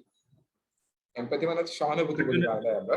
তার মানে আসলে অন্যর জুতা পায়ে পরে দেখতে হবে, হ্যাঁ, মানে অন্যর চশমা পরে আপনাকে দেখতে হবে সে কিভাবে জিনিসটা দেখতেছে। আপনার নিজের অ্যাঙ্গেলে দেখলে হবে না, তার অ্যাঙ্গেল থেকে চিন্তা করতে হবে সে এটা কিভাবে দেখছে। তাহলে দেখবেন আসলে আপনি বুঝতে পারবেন যে তার প্রবলেমটা কি বা এটাকে কিভাবে রিজলভ করা যায়। সো এমপ্যাথি কিন্তু একটা ইমোশনাল ইন্টেলিজেন্সের একটা পার্ট, এবং এমপ্যাথি আসলে খুবই ইম্পর্টেন্ট আমাদের কনফ্লিক্ট ম্যানেজমেন্ট এবং পিপল ম্যানেজমেন্ট। অন্য চশমা দিয়ে আপনাকে তাকাতে হবে, সবসময় নিজের চশমা দিয়ে তাকালে আপনি প্রবলেমটা ধরতে পারবেন। সো প্রজেক্ট ম্যানেজারের রোল কি? প্রজেক্ট ম্যানেজার কিন্তু বড় রোল আছে, তাই না, কনফ্লিক্ট ম্যানেজমেন্টে, এবং তারই আসলে মেইন দায়িত্ব, স্পেশালি ট্রেডিশনাল প্রজেক্ট ম্যানেজমেন্ট। আর যদি টেকনিক্যাল কিছু হয় যেটা টিমেই ডিসাইড করতে পারে ভালো, সেটা তাদেরকে ডিসাইড করতে হবে। আচ্ছা, কি হবে? কি বলেছে? Use interpersonal team skills to ensure positive results. Focus হতে হবে যাতে কখনো কনফ্লিক্ট এমন স্টেজে না যায় যাতে নেগেটিভ কিছু হয়, অলওয়েজ পজিটিভ যাতে রেজাল্ট হয়। অ্যাজ এ প্রজেক্ট আমরা কি করি দেখেন, you facilitate conflict resolution while the team is empowered to resolve conflicts. এটা একটু আপনারা হাইলাইট করে রাখেন, এখান থেকে একটা প্রশ্ন আসবে। As a servant leader you assist in the removal or impediment of impediments or resources of conflict, sources of conflict. So আপনাদের যে এই কাজটা যে আমরা আগে আলোচনা করলাম সেটা কিন্তু অনেক কনফ্লিক্ট রিজলভ করতে হেল্প করে। তাহলে আপনি কি কি জিনিস ইউজ করবেন? ইমোশনাল ইন্টেলিজেন্স ইউজ করতে হবে। ইনফ্লুয়েন্সিং নিয়ে আমরা দুই একটা ভিডিও দেখেছি, যেমন লাস্ট ভিডিওটা দেখছি আমরা যে কিভাবে পার্সু করতে হয়। ইনফ্লুয়েন্স কিন্তু একটা বড় ফ্যাক্টর। আর লিডারশিপের আপনাকে ইউজ করতে হবে, এবং ডিসিশন মেকিং যদি আমরা আগে থেকে ডিসাইড করে রাখি যে ডিসিশনে যদি কোনো ক্রাইসিস হয় তাহলে আমরা হয়তো ফিস্ট অফ 5 ইউজ করব, কিংবা আমরা মেজরিটি ইউজ করবো বা প্লুরালিটি ইউজ করবো। তাহলে যখন এরকম সিচুয়েশন হবে আপনি যদি ওটা ইউজ করেন, যেহেতু অলরেডি ওটা টিম চার্টারে বলাই আছে, তাহলে ওটা দিয়ে আমরা ফলো করে ডিসিশনটা সলভ করে ফেলতে পারি প্রবলেমটা। সো কনফ্লিক্ট ম্যানেজমেন্টের জন্য আমাদেরকে one or more strategy use করতে হবে সেই ডিসিপ্লিনটাকে রিজলভ করার জন্য। এই স্লাইডটা দেখেন, যদি আমরা খুব ভালো মতো কনফ্লিক্ট ম্যানেজ করতে পারি তাহলে কি হবে, লাভ কি হবে? ইফেক্টিভ যদি কনফ্লিক্ট ম্যানেজ করি তাহলে হবে ইমপ্রুভ আন্ডারস্ট্যান্ডিং হবে দুজনের মধ্যে বা টিমের মধ্যে, বেটার পারফরমেন্স হবে টিমের, এবং টিমের প্রোডাক্টিভিটি হাই হবে। এটা না হলে কিন্তু টিম ভালো পারফর্ম করতে পারবে না। যে আমরা বলেছি না, আগে খেলা দেখতাম পাকিস্তান টিমে, কখনোই মানে ভালো প্লেয়ারের কোনো অভাব নেই, কিন্তু খালি কনফ্লিক্ট, তাই না, ব্যাটসম্যানের মধ্যে, বলারের মধ্যে, টিমের মধ্যে। ফলে তাদের যেরকম পারফর্ম করার কথা সেরকম কিন্তু পারফর্ম হয় না। সো এটা খুব ইম্পর্টেন্ট হায়ার প্রোডাক্টিভিটির জন্য ঠিক মতো কনফ্লিক্ট ম্যানেজ করা। ইনএফেক্টিভ যদি কনফ্লিক্ট ম্যানেজ করে কি হবে? ডিসরাপটিভ বিহেভিয়ার হবে, ডিস্ট্রাকটিভ বিহেভিয়ার হবে টিম থেকে, রাইট? এই যে হাড়ি পাতিল গ্লাস, আজকাল মোবাইল হাতে কাছে থেকে, আমার মনে হয় মোবাইল ভাঙি না এরকম লোক কোথায় পাওয়া যাবে? মোবাইল ছুঁড়ে পারছেন না, গ্লাস ভেঙে হয়েছে মোবাইলের, একদম টেবিলের মধ্যে ফাঁস করে রেখে করেছেন। সেগুলো কিন্তু হচ্ছে ডিস্ট্রাকটিভ বিহেভিয়ার। অ্যানিমিসিটি, শত্রুতা তৈরি করবে, পুয়ার পারফরমেন্স করবে, এবং আসল যেটা প্রবলেম হবে আপনার প্রজেক্ট টিমে সেটা হচ্ছে প্রোডাক্টিভিটি কমে যাবে। কেউ যদি কাউকে হেল্প না করি, আমরা কি পড়েছি, একটা গল্পের বই ছিল সেবা প্রফেশনের, বুঝছেন, 3 মাস্কেটিয়ার, কেউ পড়েছেন মাস্কেটিয়ার? না ভাই। মাস্কেটিয়ার অ্যাটিটিউড, অ্যাজাইল একটা প্র্যাকটিস করে, সেটাকে বলা হয় মাস্কেটিয়ার অ্যাটিটিউড। মাস্কেটিয়ার অ্যাটিটিউড মানে হচ্ছে হ্যাঁ না না, মাস্কেটিয়ার অ্যাটিটিউড হচ্ছে all for one and one for all. ঠিক আছে, আমাদের ডিসিশনটা এরকম হবে, কেউ কোনো প্রবলেম হলে সবাই মিলে গিয়ে আমরা হেল্প করবো, যেটাকে বলে সোয়ার্মিং অথবা মবিং। আবার কি করবো, মানে পুরা টিম প্রবলেমে, তাহলে আপনি একাই দৌড়ে যাবেন তাদের হেল্প করার জন্য। So all for one and one for all, এই অ্যাটিটিউডটাকে বলা হয় musketeer attitude. As a team এটা কিন্তু মানে প্র্যাকটিস করে। এই জন্য আমরা বলেছিলাম পেয়ারিং, মুভিং, সোয়ার্মিং অ্যাজ এ প্র্যাকটিস গাইডে আছে দেখবেন, সেটার আসলটাই হচ্ছে এই অ্যাটিটিউডটা, এই অ্যাটিটিউডটার রিপ্রেজেন্টেশন। এবং এটা ফুটবল দিয়ে এক্সাম্পল দিয়েছিলাম যে আমরা যদি এখন দেখেন, আগে স্ট্রাইকারটা শুধু ডি বক্সে থাকতো, এখন কি ক্রিস্টিয়ানো রোনালদো, মেসি, তারা কিন্তু ডিফেন্সে গিয়েও স্লাইড করে ডিফেন্সে বল ক্লিয়ার করে, তাই না? এটা হচ্ছে আসলে আপনার এই যে মাস্কেটিয়ার অ্যাটিটিউড, যে আমার টিমের কি দরকার সেটার জন্য আমি মানে স্লাইডিংও করবো। তারপরে আপনারা যদি এখন ক্রিকেট খেলা দেখেন, ক্রিকেট খেলা দেখবেন আগে কিন্তু ফাস্ট বোলাররা ওয়াসিম আকরাম, ওয়াকা ইউনুস এদের কখনো স্লাইড করতে দেখছেন? যে মাঠে স্লাইড করে বল আটকেছে। এখন দেখবেন যে ফাস্ট বোলাররাও কিন্তু সাংঘাতিক কি ভালো ফিল্ডার। তার এক্সাম্পল আমাদের মাশরাফি কিন্তু যে মানে ভেরি গুড ফিল্ডার। আবার বাইরে অস্ট্রেলিয়া টিম ধরেন, south Africa team, England team চিন্তা করেন, তাদের কিন্তু বোলাররাও খুবই এক্সক্লুসিভ ফিল্ডার। আচ্ছা, সো কনফ্লিক্ট ম্যানেজমেন্টের 5টা অ্যাপ্রোচ আসলে আমরা ইউজ করি কনফ্লিক্ট ম্যানেজ করার জন্য। সেই 5টা টেকনিকের নাম এখানে খেয়াল করে দেখেন। হ্যাঁ, এবং এটা নিয়ে আমি একটা মডেল আলোচনা করব। এটা কি আছে এখানে? আচ্ছা, আমি এখানে অ্যাড করি স্লাইডটা। ঠিক আছে, আমি একটা আপনাদের এটাকে বলা হয় একটা থমাস কিলম্যান, এই জিনিসটা যে আমরা এখানে বলছি না যে আমরা কিভাবে কনফ্লিক্ট ম্যানেজ করব, 5টা এসএসসি আছে কনফ্লিক্ট ম্যানেজমেন্ট। ঠিক আছে, একটাকে বলা হয় ফোর্স ডাইরেক্ট। এটা থেকে পরীক্ষা একটা অথবা 2টা প্রশ্ন আসবে। আপনাকে সিচুয়েশন দিবে, দিয়ে হয়তো ড্র্যাগ এন্ড ড্রপ করতে বলতে পারে এই সিচুয়েশনটা আসলে কি ধরনের সলিউশন, এটাকে ফোর্স দিয়ে সলভ করছেন নাকি কম্প্রোমাইজ করছেন নাকি আপনি কোলাবোরেটিভ অ্যাপ্রোচে গেছেন। ঠিক আছে, এটা থেকে কিন্তু 1-2টা প্রশ্ন আসবে এবং কোথায় কোনটা বেস্ট আমরা আলোচনা করি, তাহলে বুঝতে পারবেন যে এখানে আসলে সবচেয়ে বেস্ট কোনটা। ফোর্স অথবা ডাইরেক্ট বলা হয়। এটা ফোর্স অ্যান্ড ডাইরেক্ট, বা অন্য একটা জায়গায় এটাকে বলা হয় কম্পিট। ফোর্স মানে হচ্ছে, তার মানে কি, এটা কারো আমি কথা শুনতেছি, আমি যেটা বেস্ট মনে করতেছি, যেটা আমার লেজিটিমেট পাওয়ার আছে, আমি বললাম যে এটাই করতে হবে, সেটা হচ্ছে ফোর্স পাওয়ার। ফোর্স করা, সিদ্ধান্ত চাপাই দেওয়া, কারোর কথা শুনলাম না। এটা আসলে কি উইন লস সিচুয়েশন, আমি উইন করলাম, বাকি একজন কি হারে গেল। উইথড্র বা অ্যাভয়েড, এটা আসলে কোনো সলিউশন না। যে কনফ্লিক্টটা হয়েছে আমরা ওখান থেকে কি করলাম, চলে আসলাম, কনফ্লিক্টটা আসলে রিজলভ করতে গেলাম, সেটাকে বলা হয় উইথড্র। আর কম্প্রোমাইজ মানে 50-50, সে একটা জিনিস চাচ্ছে, আমি একটা জিনিস চাচ্ছি, তো আমরা একটা মাঝামাঝি একটা সলিউশন করলাম, যেখানে আসলে দুইজনের 50% স্বার্থ রক্ষা হলো, সেটাকে বলে আমরা কম্প্রোমাইজ। ফ্যামিলিতে সবচেয়ে ভালো কি, হ্যাঁ, কম্প্রোমাইজ করা। সবাই ছাড় দিতে হবে, এখানে দুইজনে ছাড় দিবে, সেও 50% ছাড় দিছে, আরেকজনে 50% ছাড় দিছে, তাইলে আসলে কম্প্রোমাইজ, সেটাকে বলে কম্প্রোমাইজ বা রিকনসাইল। পোলার পার্ট মানে হচ্ছে দুইজনের 100% নেওয়া, দুইজনের বেস্ট অপশনটাই নেওয়া।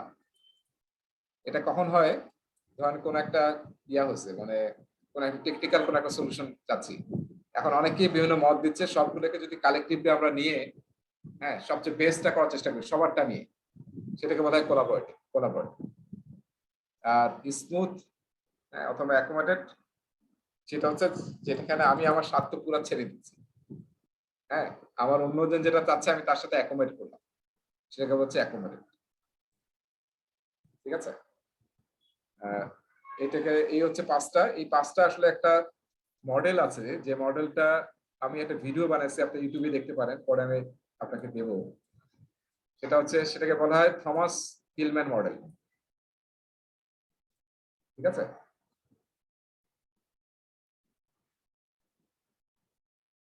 এই কলমের থেকে হচ্ছে অ্যাসার্টিভনেস,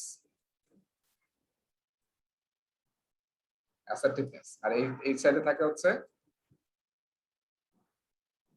ওটা কি বলে, কোঅপারেটিভনেস। আপনাদের পরে ওই ভিডিওটা দেবো, ওখানে খুবই সুন্দরভাবে বর্ণনা আছে কোঅপারেটিভনেস।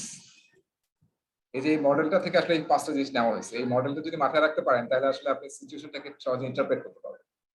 এখানে 0 এটা, আর 100 এখানে, এখানে 0, এখানে 100। সো কোলাবোরেটিভ মানে হচ্ছে যেখানে 100 অ্যাসার্টিভনেস মানে হচ্ছে আমার স্বার্থ, সেটাকে বলে অ্যাসার্টিভনেস। 0 মানে হচ্ছে আমার স্বার্থ আমি দেখছি না, 100 মানে হচ্ছে আমার স্বার্থ আমি সবচেয়ে বেশি দেখছি। আর কোঅপারেটিভনেস মানে আমি আসলে অন্যের স্বার্থ বেশি দেখছি, সেটাকে বলে কোঅপারেটিভনেস। তো যেখানে আসলে দুজনেরটাই 100 থাকে, সেটাকে বলে আমরা কোলাবোরেটিভ অ্যাপ্রোচ। এই ডোমেইনটাকে বলে কোলাবোরেটিভ, যেটা। ঠিক আছে, আর যেখানে শুধু আমার স্বার্থ দেখি, 100 আমি মানে কি আমি 100 আর আরেকজন কি এখানে কোঅপারেটিভ 0, সেটাকে বলা হয় ফোর্স বা ডাইরেক্ট কিংবা কম্পিট, মানে আমি শুধু আমারটাই দেখছি, সেটাকে বলা হয় ডাইরেক্ট অথবা ফোর্স, যেখানে পুরো আমার অ্যাসেপ্টেন্সটাই এখানে ইম্পর্টেন্ট, বাকি কারোটাই আমি দেখতেছি না। আর এই কোয়াড্রেন্টে যেটা থাকে সেটাকে বলা হয় অ্যাভয়েড। অ্যাভয়েড মানে কি দুইজনেই 0, আমি আমার সাথেও দেখতেছি না আরেকজনের সাথেও দেখতেছি না, সেই স্ট্র্যাটেজিকে বলা হয় অ্যাভয়েড স্ট্র্যাটেজি বা উইথড্র স্ট্র্যাটেজি। এটা কোনো কিন্তু সলিউশন হলো না, কোনো সলিউশন হলো, this is not a solution. আর এটা কি, এটা হচ্ছে আমি অন্যের স্বার্থ 100% দেখতেছি আর আমার স্বার্থ পুরো ছেড়ে দিছি 0, তাহলে এটা হচ্ছে 0-100, এটাকে বলা হয় অ্যাকোমোডেট করা, মানে আমি আমার সব স্বার্থ ছেড়ে দিয়ে আরেকজনের সাথে অ্যাকোমোডেট করব। বুঝতে পেরেছি? আগের যে ওয়াইফরা ছিলেন, আগের হাজবেন্ড ওয়াইফরা, তারা আসলে কি করতেন বেশি, এই যে অ্যাকোমোডেট করতেন, যে আমার বিয়ে হওয়া মানে কি, যে আমার আর কিছু না, আমার হাজবেন্ড যা বলবে তাই, এরকম ছিল আপনার আগের আমাদের কথা বলছি। এখন আর সেটা নাই, কিন্তু এখন আমাদের কোথায় যেতে হবে, যে মাঝখানে একটা স্পেস আছে যেটাকে বলা হয় 50-50, আপনার অ্যাসেপ্টেডনেসও 50, আবার আপনার স্বার্থ 50% দেখবেন, আবার কোঅপারেটিভনেসও আরেকজন স্বার্থ 50% দেখবেন। এই স্পেসটাকে বলা হয় 50-50, এটাকে বলা হয় কোলাবোরেশন, সরি কম্প্রোমাইজ, এটা হচ্ছে কম্প্রোমাইজ। সো আপনি যদি সিচুয়েশনটা দেখে বুঝতে পারেন যে এটা আসলে কি বলতেছে, এই গ্রাফটা যেটা মনে থাকে, এবং নাম্বারটা আমি এই জন্য বললাম, অনেক সময় নাম্বার দিয়ে আপনি ইজিলি বুঝতে পারবেন যে অ্যাভয়েড মানে কি 0-0, মানে কারোর সাথেই দেখছে না, কোঅপারেটিভনেসও নাই, অন্যের সাথেও দেখছে না, নিজের সাথেও দেখছে না, সেটা হচ্ছে অ্যাভয়েড। কারোর তো কোনো সলিউশনই করলেন না, তাতে কারোর কোনো লাভই হলো না। আর কোলাবোরেটিভ মানে দুইজনের 100% স্বার্থ যেখানে আমরা অ্যাকসেপ্ট করেছি, সেটা হচ্ছে কোলাবোরেটিভ। ঠিক আছে, সো এরপরে আমরা বোধহয় শেষে চলে আসছি। এখানে যে সব জিনিসগুলোর বর্ণনা আছে, আপনারা একটু পড়ে নিন, এখন মনে হয় ইজিলি বুঝতে পারবেন যেটা বললাম। আর ডিলিং উইথ ডিফিকাল্ট পিপল, এটার আসলে স্ট্র্যাটেজি কি সেটা একটা ভিডিও আছে, Welcome. তার ভিডিওটা আমরা পরে আসতেছি। ভিডিওটা আপনারা দেখে নিতে পারেন পরে, কারণ ওটা আসলে একটু বেশ লম্বা ভিডিও, মানে 5-6 মিনিট ভিডিও হবে। আমরা মনে হয় লাস্ট একটা টপিক পড়ি, আর ভিডিওটা হয়তো আমরা পরে একসময় দেখবো। ডিফিকাল্ট পিপলের সাথে কিভাবে ডিল করবেন, ভিডিওটা ওটা ছিল। আচ্ছা, কোলাবরেট উইথ স্টেকহোল্ডার্স, এটা আমরা লাস্ট টপিক আজকে। টপিক কি? Collaborate with stakeholders. সো এটা কিন্তু আসলে, এটা যদি আমরা পিএমবকের কথা বলি তাহলে এটা কি, এটা হচ্ছে mainly manage stakeholder engagement, manage stakeholder engagement and monitor stakeholder engagement, এই দুইটার কম্বিনেশন হচ্ছে টপিক। ঠিক আছে, স্টেকহোল্ডার চ্যাপ্টার। সো আমরা স্টেকহোল্ডার রেজিস্টার তৈরি করছি, যেখানে সমস্ত স্টেকহোল্ডার আছে এবং তাদের আইডেন্টিফিকেশন এবং অ্যাসেসমেন্ট ইনফরমেশন আছে, রাইট? আর এর সাথে আমরা কি করছি, স্টেকহোল্ডার এনগেজমেন্ট প্ল্যান তৈরি করেছিলাম, আগের একটা লেসন একটা টপিক ছিল স্টেকহোল্ডার এনগেজমেন্ট প্ল্যান তৈরি করা। সেটা ইউজ করে এখন আমরা কোলাবরেট করব স্টেকহোল্ডারের সাথে, স্টেকহোল্ডারকে কোলাবরেট করব আমাদের প্রজেক্টের বিভিন্ন ইভেন্টে যখন যাকে লাগবে, আর আমরা নিজেরা তাদের সাথে কোলাবরেট হওয়ার চেষ্টা করব। এবং মেইন টার্গেট কি হবে, ট্রাস্ট বিল্ড আপ করা, কোলাবোরেশন করা, এবং যাতে একটা প্রোডাক্টিভ ওয়ার্কিং এনভায়রনমেন্ট তৈরি হয়। এবং আমাদের এখানে মেইন টুল যেটা হবে, যেটা আমরা মেইন ইনপুট হিসেবে ইউজ করবো, সেটা হচ্ছে স্টেকহোল্ডার এনগেজমেন্ট প্ল্যান। সেটা ফলো করে আমরা স্টেকহোল্ডারকে এনগেজ করব। এবং effective collaboration builds trust between all parties. Main হচ্ছে সবাইকে কোলাবরেট করতে হবে, বুঝতে পেরেছি? না হলে করতে হবে কোলাবোরেশনটা। অলরাইট, এরপরে কোলাবোরেশনের মধ্যে কি কি দেখেন, মেইন হচ্ছে কোলাবোরেশন, অপটিমাইজ আন্ডারস্ট্যান্ডিং, তারপরে ডিসকাশন করা, তারপরে যাকে যেখানে ইনভলভ করা দরকার সেটাকে সেভাবে ইনভলভ করা, এবং ইন্টারপার্সোনাল স্কিল, সফট স্কিল, পাওয়ার স্কিল, এসব জিনিসগুলো ইউজ করা টিমের কোলাবোরেশন বাড়ানোর জন্য।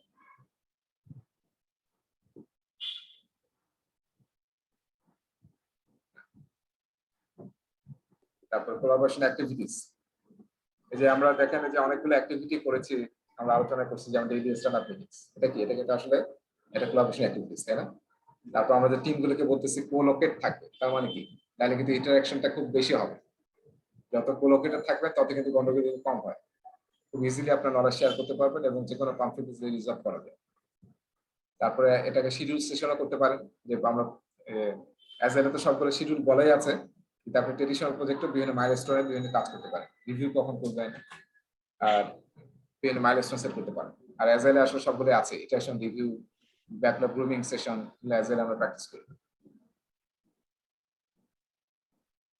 এবং আসলে মানে এটা throughout the project life cycle আমাদেরকে দেখতে হবে যে কিভাবে বেটার কোলাবোরেশন তৈরি করা যায়, অলওয়েজ এটা করতে হবে।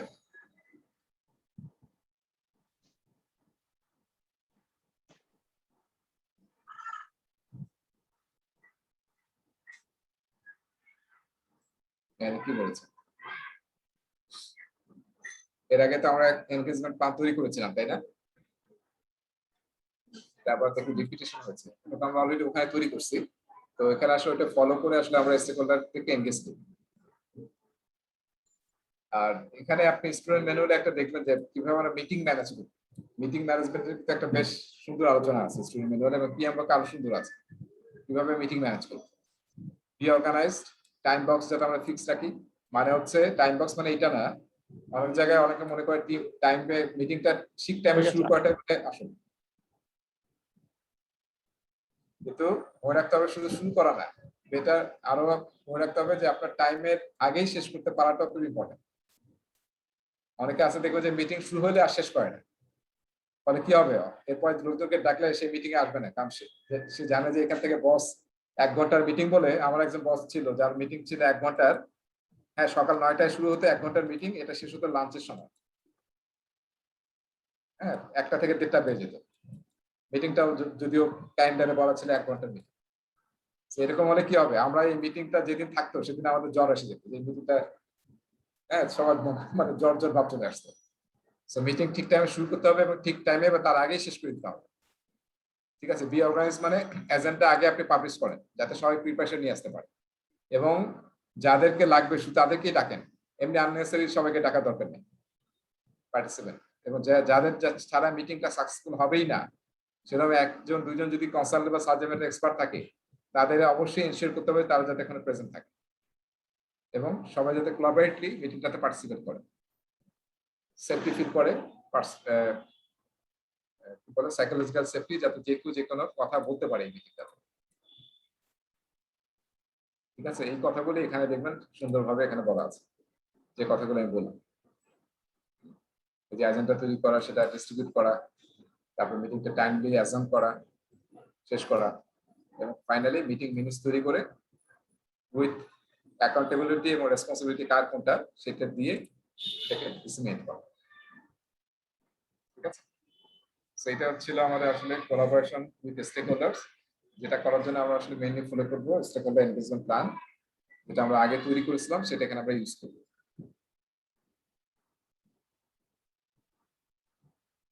ঠিক আছে, তাহলে আজকে আমরা এখানে শেষ করি। ঠিক আছে, আর এখানে বোধহয় 2টা টপিক থাকলো, সেটা আমরা নেক্সট ক্লাসে শেষ করবো।